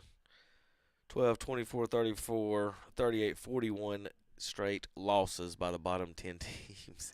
Big talk this week in the NBA. Shai Gilgeous-Alexander breaking Wilt Chamberlain's consecutive games record with at least 20 points. So that was pretty. Yeah, Cavs got a big win over the mighty Mavericks last night. Mm-hmm. Got beat by Orlando the other day. They're kind of, I don't know, man. It's hard to gauge these teams down the stretch because they know they just need to make the tournament. Right. Make the tournament. And then go from there. They don't even care about home court advantage, man. I don't care about any of it. They just You just want your guys to be healthy when they start. You want Mitchell and Harden. You want to go in healthy. You definitely want to make your run in. Well, and you look at Cleveland. We talked about Cleveland last year, Tom, and they were like running away with the East during the regular season. Just looked like they were a complete team, well-rounded. Bouncing the second round? Yeah, and then they just fizzled out in the second round last year. So maybe instead they're not putting all that emphasis on a solid regular season. Hopefully, maybe they're peaking. They're going to be peaking at the right time. Just watching Harden too. Like I guess I didn't really notice as much as how he's able to involve his teammates, pass the ball. Yep. You know, like. I guess I just didn't. Now that he's playing for your team, you pay attention to it a little bit more. But you don't agree? No, he does. Because he was when Harden, he was so hard on this pick when Harden came, y'all, and then to hear him say, "No, I wasn't. I wasn't hard on him. I just like he's not the most like he's not got the best reputation, but I mean he can play basketball." Yeah. Speaking of reputations, the Hawks canceled Magic City night. This is it wasn't them canceled. The NBA canceled it. Oh for no! They said, "Nice try, fellas." Immediately when I say James Harden, he says Magic City. See, segue. See, that's what we were talking about. I think that's what Tom was alluding at there. No, I was. I was. But he's able to involve his teammates. He sees the court very well. And just, now, guys, I've got a highlight here from the. Are we talking about in game or are we talking the about Bulls and Kings? I got a highlight here from Bulls and Kings. Minute 34 in the game. Game's over, 14-point lead for the Kings. But I do want to remind you that these are professional basketball players, gentlemen. So I know what this means. I'm going to let Tommy do the play-by-play. Oh, he always does this. He puts me on the Chip spot did the last one. when I don't know everybody's names. Just you got the Bulls and Kings. That's all you need. All right, Bulls and just Kings. name one of Angel Reese. Up underneath the basket, and I think he just gave him the basketball and dunked it home. Look at Will's face. Incredulous. He can't really believe what the referee just called.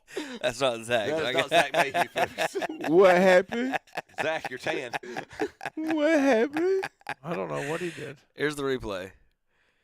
Whoop. I don't think either one of those is legal. Nothing that happened, I don't think, but I don't know if you he can't touch him with the basketball, and he can't rip it out of your hand. He didn't. So, the guy let it go. So, you Tom, can't. I think if he reaches the ball over that inline, that you can. Okay. That would I think, but we're going to see. And the Bulls got. But watch the score. It's 121-120. Let's make sure because they'll check out and say you might be right. Both of them might have been illegal as crap, which probably was. Well, it would. I do know there's a line where he can't reach over on defense for the leg. It should have been a change of possession when it touched. Probably out of bounds. Watch, he doesn't grab it till it's loose before he touches it. Like that. Yeah. He should have been a change in it. I would say. I mean. That's unsporting behavior at the least. So they check back in with at the same score, so he didn't get the basket. So there you go. At least, but either way, he got the basket. He walked. Either way, it was the dumbest thing you've ever seen. Look like YMCA night. NBA basketball. It's fantastic. Now Hornets. All right, guys, we got an investigation. The NBA's trying to cover up something happened with the Hornets. Oh boy, which one? Terry Rozier situation. Remember, he was traded from the Hornets to the Heat. Pretty bad when you think he's the cleanest player you got. And Rozier is being investigated for gambling and throwing games, and because of the Hornets not telling some information apparently to the Heat, and we don't know what it was. The NBA hasn't disclosed it. The Charlotte Hornets are giving up a second-round draft pick to the Miami Heat because of what they did not disclose during trade negotiations amid gambling conspiracies. So, thoughts on that? Hornets giving up a draft pick for Terry Rozier. So basically, they're saying the Hornets, the franchise, was complicit in Rozier's activity, that they knew about it. Knew about it before the trade. Is basically what they're accusing the Hornets of, apparently. What's the old adage? If you're aware and don't report, you're as guilty as the party. I mean, silence is complicity. Yes, exactly. Yeah, I plead the fifth. There's an easier. I plead the fifth. I ain't answering no questions, officer. So there, yes, so Miami would ask him about. Basically, the Hornets did not disclose that he was under federal investigation to the Heat before they traded. Miami asked him, like, is everything good with Rozier? And Charlotte's answer, he's healthy. He's good on the court. He's fine. His ankle is fine. He's fine. On the court, he's great. Okay. All right, so there you go. Why do you keep emphasizing on the court? So he's fine. He's great. Hornets lost a second-round pick there, so if you're concerned about it. Oh, man, that's devastating. Because their first-round picks will work out great. Yeah. All right. More Hornets news. LeVar Ball is in the news with his comments. Oh, boy. Anybody want to make a guess about what they're about? Or his brother. Yes. About how great his brother is.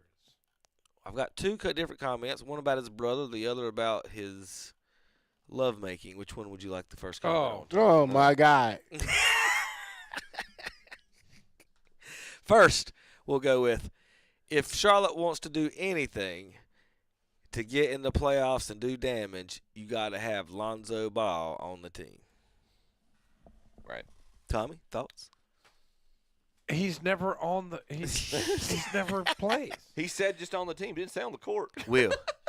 I don't even want to talk about He it. never plays. Chip. Does Lonzo Ball make them a title contender? No. In the G League. Okay. Next up, LeVar Ball being interviewed by the one that doesn't play. LeVar says he knew his future children would all be NBA caliber players. Will, the second he met his wife.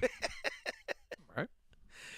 So, one of them said, but what would have happened if you had had a daughter? LeVar's answer, stop. I wouldn't have no daughter. You boys are soft with these women having these girls. Yeah, that's good. That's good. That's solid. Just in time for Women's Just- History Month. just in March. So, ladies and gentlemen, So just- there's LeVar Ball commenting on the Hornets and LeVar, and all his sir. kids.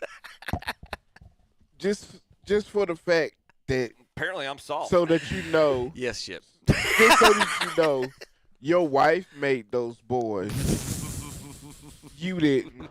It's such high regard for women. Yeah. Your wife made the boys. You didn't have anything to do with it. Well, speaking of boys, the late David Stern, and everybody used to think it was a thing towards Iverson, okay, about it saying that it was racist with the dress code. Will, if you're paying people millions of dollars, you want them to dress maybe kind of nice when you come to work? Now that there is no dress code, Will, we ain't worried about the gangsters coming in no more.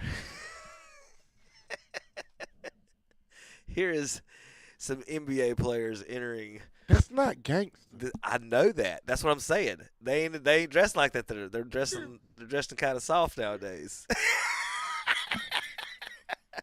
It's a little squishy. A little squishy.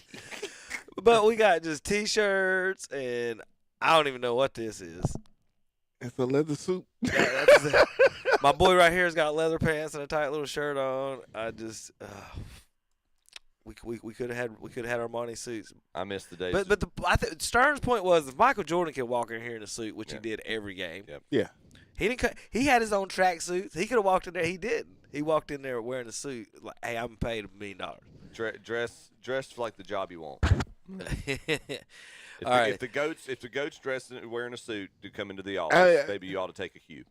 So now they got this whole now the reason why you see them dressed so fashionably, I guess is what you call it, is because they got all these little things where they start recording the guys when they walked in, and social media came so they start recording guys when they walked in. It started with the girls' teams. They recorded when they Started walked with in. Sophie Cunningham. Sophie Cunningham, the WNBA player. The WNBA player. What you talking about, Will? Okay. So they start following that, and it got big. Now they follow the guys, and they do it in football too. Now, so that's why they dress like they on the Paris run. Best drip and all that stuff. Yeah. We'll check out the new signature move here by Cleveland Cavaliers guard. This is very fundamental. This is fundamental basketball on the Cavs. Not once, Not 1, 2, 3, 4, 5. Not once did anyone do this move at any 1, Carolina 2, basketball 3, camp 4, I ever went 5. to, and Dean Smith and them said this was not a travel. Will, I gave a hezzy one time at a basketball camp. Bill Guthridge blew the whistle and called travel on me. Not a double dribble, not a carry. He called straight travel on a hesitation move. And they let Donovan Mitchell. Oh, that's 5 steps. I done counted them 3 times. One more time. It's so ridiculous. That was a jump step. You He's can't fine. watch it. Can't even watch that. I like Mitchell. So I'm not hating on him. I do it too. If they Roll let it me. one more time. Hold on, Kev. Roll it one more time. What'd he do? He said it's a who? That's a jump step. It's That's that Patrick Ewing jump step. That's what they call it. That's what they call it. All right. 1, 2, 3, 4. Okay, I was wrong. At least I was three. wrong. At least three Well, steps. Okay. So at this point, that's his well, ball. hold on. Let's watch there's the last dribble. No, it's the next one. You got one more. Are you sure? Yeah. You got one more. All right. Now that's the last dribble. That 1, 2, 3, Jump step. 4. There you go. They give it to him. The main thing is when he picks up that dribble, he establishes his left as his pivot foot. Then he goes to his right. Then he picks up the left. You can't do that. I mean, you just can't. Now, if he would have just put down his right foot and jumped off his right foot, I think he's okay. Right. But when he takes the extra and now he's changed his pivot foot and jumps off his left, that's a travel. And if you notice it, it's a travel. Yeah, Brandon I Miller. mean, it's a carry anyway. Brandon Miller made this is he carried the ball first, and then he true. changed his pivot. Brandon Miller has a 3-pointer in 44 consecutive games, passing Baron Davis's longest streak in Hornets franchise history. I got in a big argument this week on the Twitter feed with some Hornets quote unquote fans. I found out they were under 30, Chip, and that's how they had their opinions. Yeah. They can't even spell Muggsy. So I'm going to give you the gist of the argument real quick. It started with someone posted about they were doing this with every NBA team, and we could talk about any of them really if we wanted to, but let me find it. It was basically saying the best player. Here we go. Here's the tweet. The greatest player to ever be a Hornet. That means any season, one season, whatever, or the greatest Hornet of all time. These folks posted Alonzo Mourning as the greatest player to ever be a Hornet, and then they posted the greatest Hornet of all time is Kemba Walker. Now, that was the only qualifications listed. Y'all see that, right? Yep. So my response, see if anyone agrees with me. The disrespect for Glenn Rice and Baron Davis, as well as the fantasy love for Zoe, who bailed on Charlotte at the first chance he got, and Kemba Walker, who never won a single playoff series in the Charlotte's community, should be studied. I do not understand why we love the loser Kemba so much. 8 years, not a single playoff win. He's not even in the NBA anymore, is he? No. Alonzo Mourning, after 3 years, said, I'm out at Charlotte.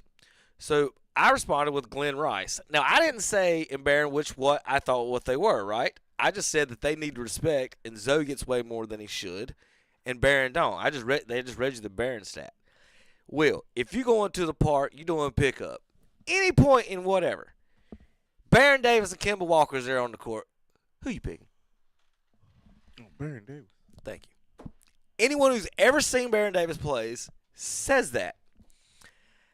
The Kemba love, I got you. And I found out that one of the guys that was tweeting that back from was like 30.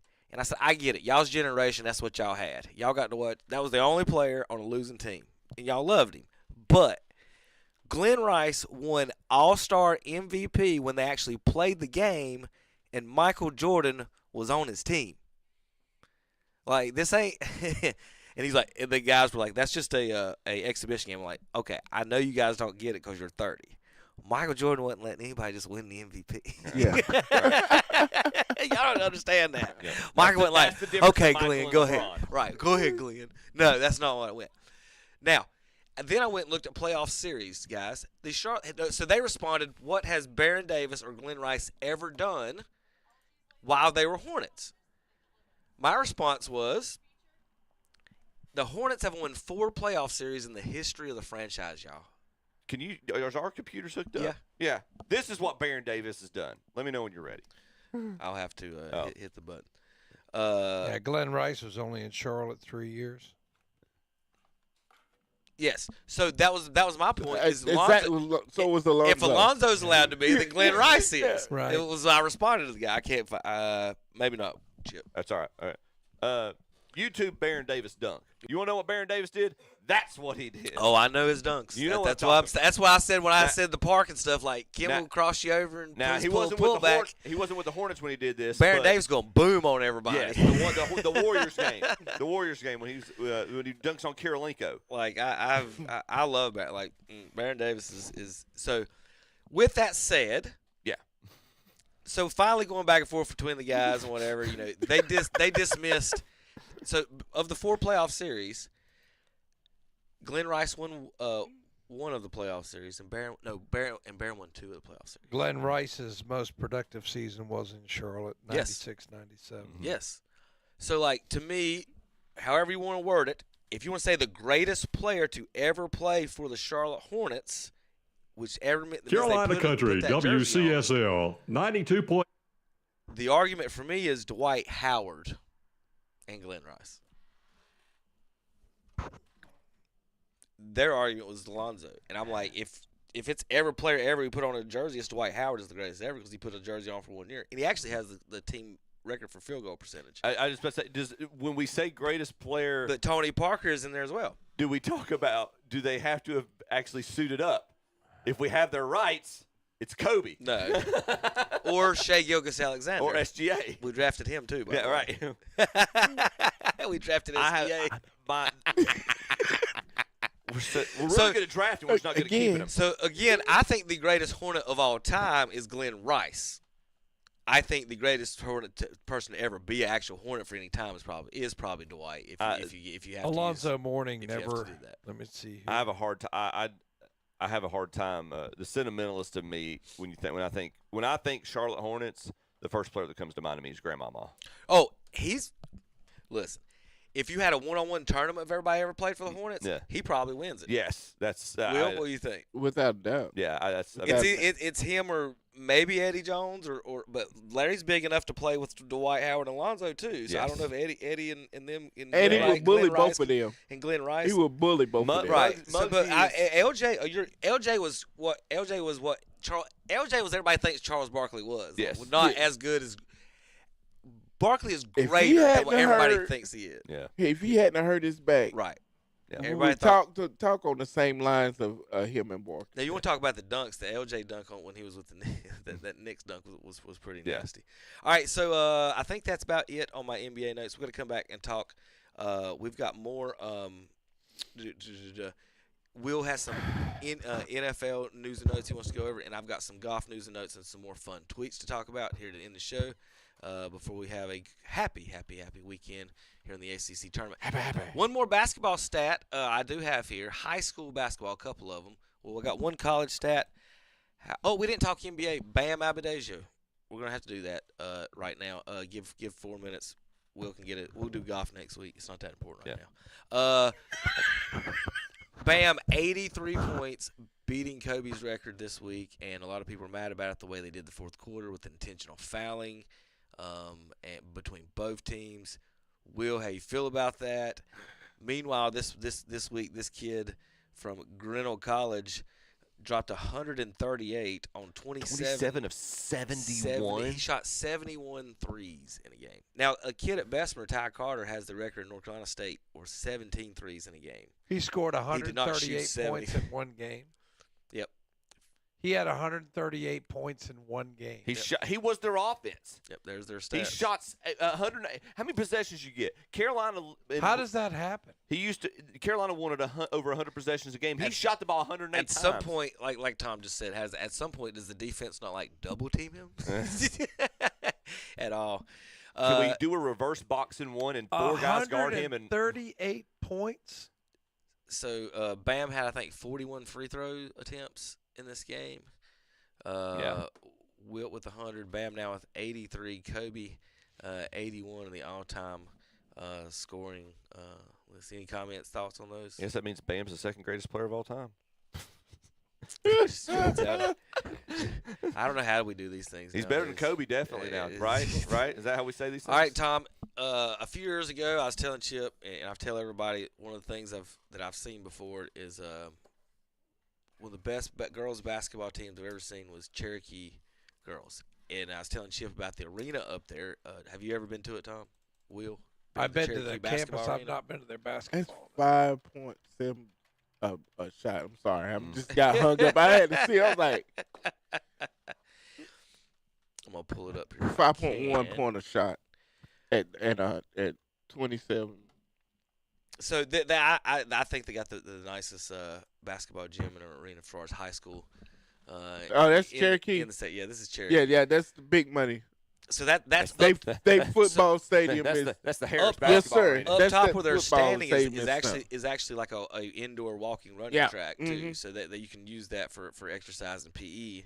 Their facilities, the whole school's facilities are super on point. So what I was going to say is that I've never seen a high school girls team, and this was 15, 20 years ago when I did this game, pass the ball and be as good as the Cherokee girls basketball team. Will, it was a thing of beauty watching them beat my Bessemer City Yellow Jackets by 70 points. That's how good they were. I mean, it was pass, boom, pass. Every play was amazing. And the reason I bring this up is because just this week, the Cherokee girls won the state championship by a score of 76-15. Now, when I saw the team that beat the Bessemer team, they went down to Winston-Salem in the Final Four. Guys, they got beat by 34. I walked in the gym, saw Cherokee was playing, saw a team up 34. I knew Cherokee was winning, went, got a drink, come back. Cherokee lost, shocked me, blew my mind. Couldn't believe it. But they win this one 76-15. For the three-peat.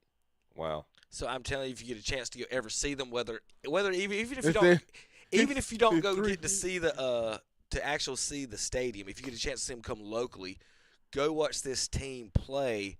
Whoever's coaching, whatever they do, I'm telling you, if you're a girls basketball fan, you would love it. Just the way they pass it and shoot the ball. I've never seen ball movement from a high school basketball team. Tons of credit that I'll give to them. All right, when we come back, we'll finish up with some golf and NFL news on KTCBroadcasting.com. What's up, Joxx?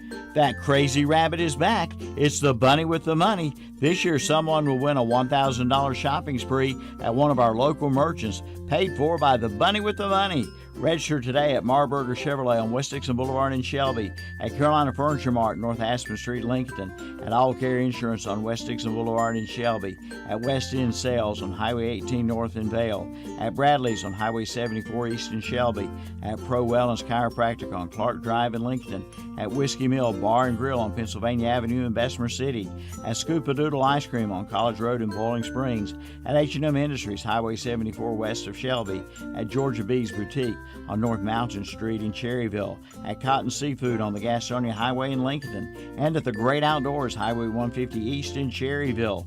Register to win the Bunny with the Money. Grand prize drawing will be Friday, April 3rd. Brought to you by WhatsUpShopper.com and KTC Broadcasting.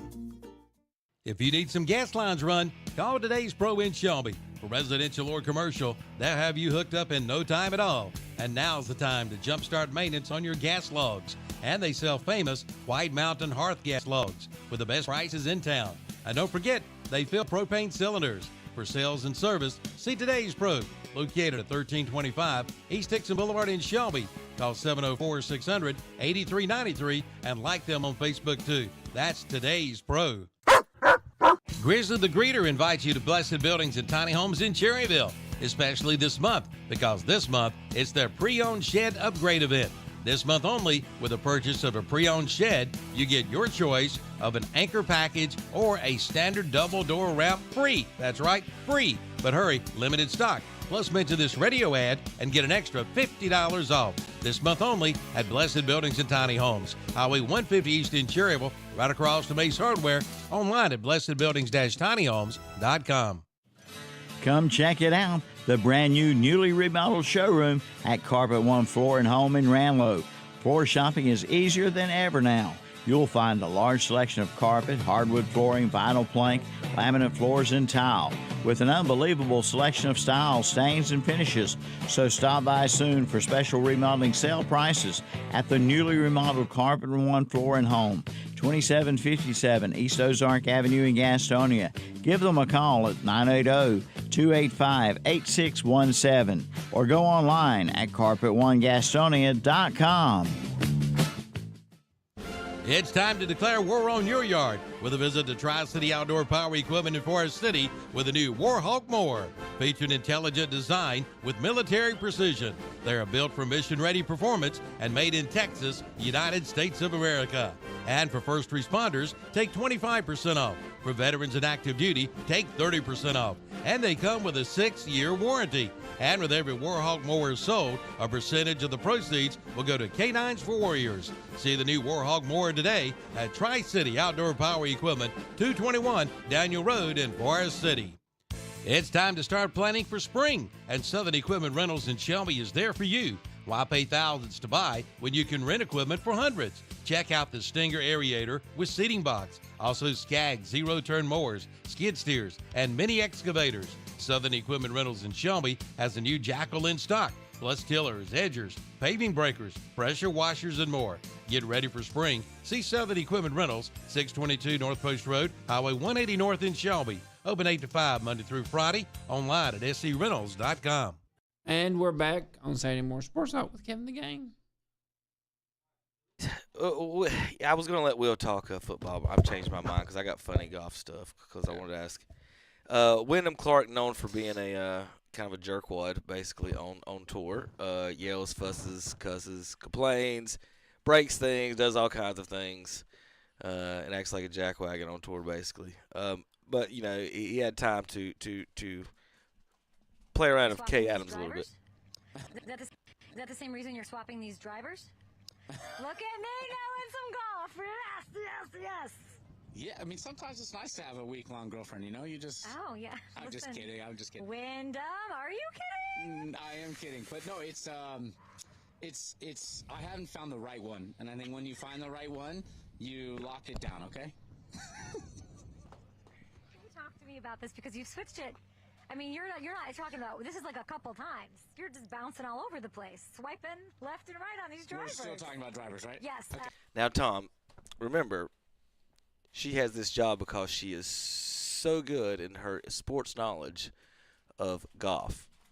And that's why guys like me and other fellas who know sports, who went to college might want to work in the world of sports, don't have jobs.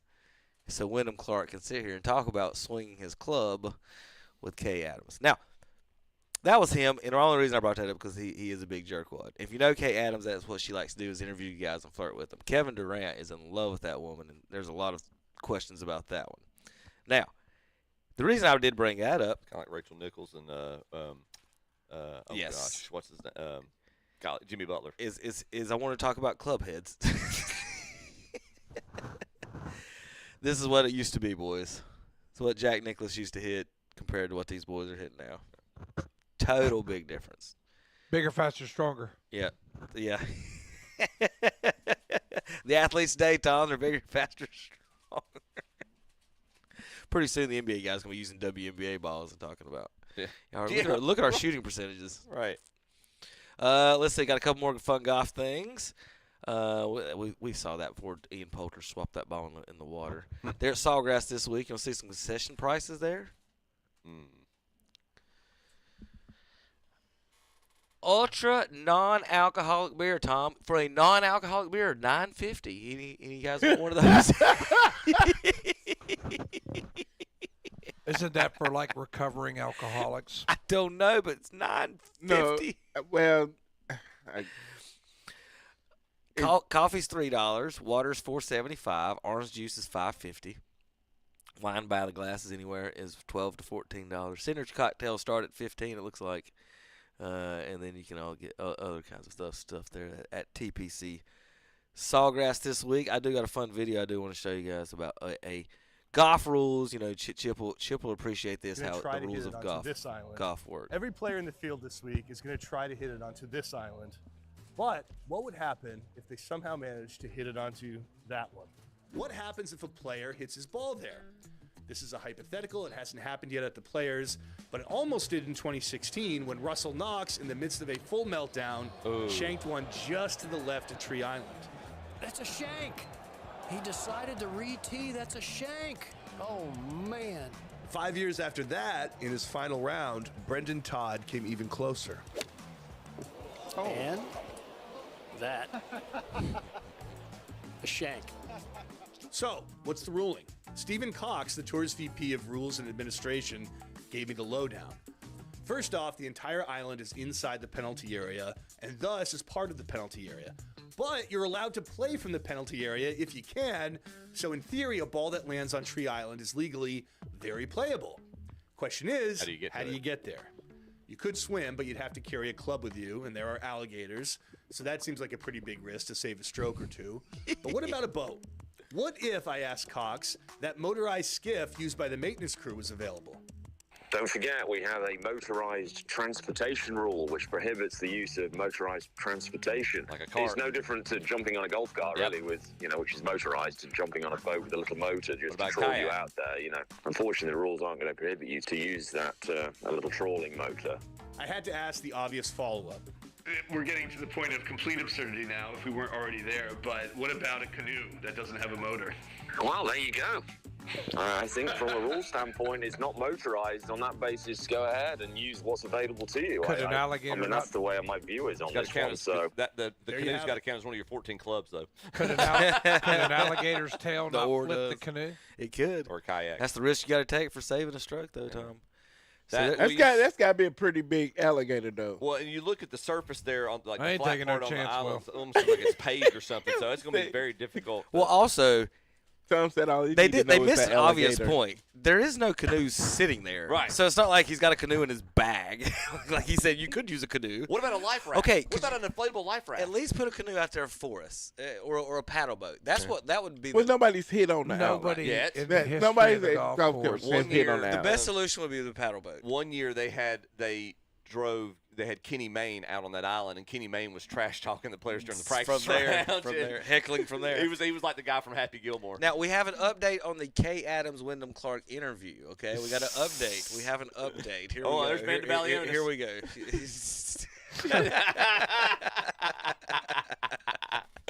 She's not that. She's not interested.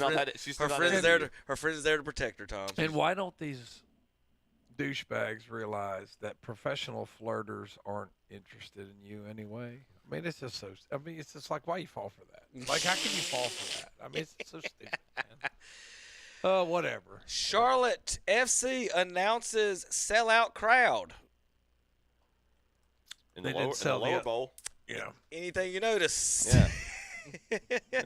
That they have closed off the upper section, and they are officially announcing those as sellouts. Oh, that's cute. Well, I'll just tell you.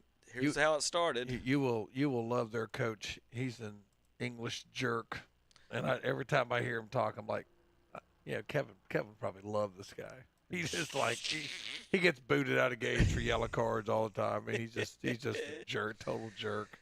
But I think he's had success there. He's done a pretty good job with the team. But he's I think they overshot their whatever it is. They're going to fill that stadium up. I think they're 1-1-1 on the year. He never seems to be like the most upbeat guy. Yeah. He's always talking about what they did wrong. All right. Finally, we've been talking about it. It's coming to the world. The ABS, Tom's an umpire, baseball, whether it's Major League Baseball, college, everyone's gonna have. In the NFL, we got these tents that the tents that we had the guys that get hurt in. So every school is going to have a different spot for the replay officials, right? So Tom, if you're looking to get into some college umpiring, and you get to go to Ball State and do the umpire. Their replay system is right next to the porta potties. On a laptop on a table. Y'all come look at them. Come on. Y'all come on over here. Now, you got somebody who came out and looking over their Nice shoulders. shot of the guy sticking their butt. Right. That's Hey, right. can you move it back? Move it back about 3 seconds. We got this exclusive photo of Tom and Terry reviewing a play a few years ago at the Dixie Youth Tournament. Where Johnny's dad challenged to call for the pine trees because he was too drunk to be allowed in the stadium. We got Dennis. We got Dennis in a hoodie over here looking over their shoulders. You guys got that all right? You need any help? I don't look like no strike to me. Oh, goodness. Yeah, Ball State, they got the replay officials next to the porta potty. Blue pants. It doesn't get any better. Okay, so Chip's the one handling the playback. Okay, I got you. They also do the PA announcing from that desk, from that table, it looks like. He's not wrong. There's no way he's wrong. That's the mic cord probably hanging right there. That's the sound cord. All right, boys. Anything y'all want to say before we get out of here? I just would say that they say that the umpires have gotten more accurate. I think they've adjusted to what this ABS has made them call. Yeah, you used to give corners. Now you don't. No, you don't. You can't. I mean, I guess they're giving more textbook, but it makes for a. I mean, it's kind of funny. They're making these guys throw more strikes. Then why does the batting average still suck? You know what I mean? It's weird. It's weird. Like guys don't learn to hit. They learn to complain about balls and strikes. Learn to hit. I got a proposal. If we're going to use the ABS, can we widen the plate by a couple inches? I'm telling you, man. Can we make it 2 or 3 inches wider? Learn to hit, dude. All right, boys. We'll see y'all next week. KTCBroadcasting.com.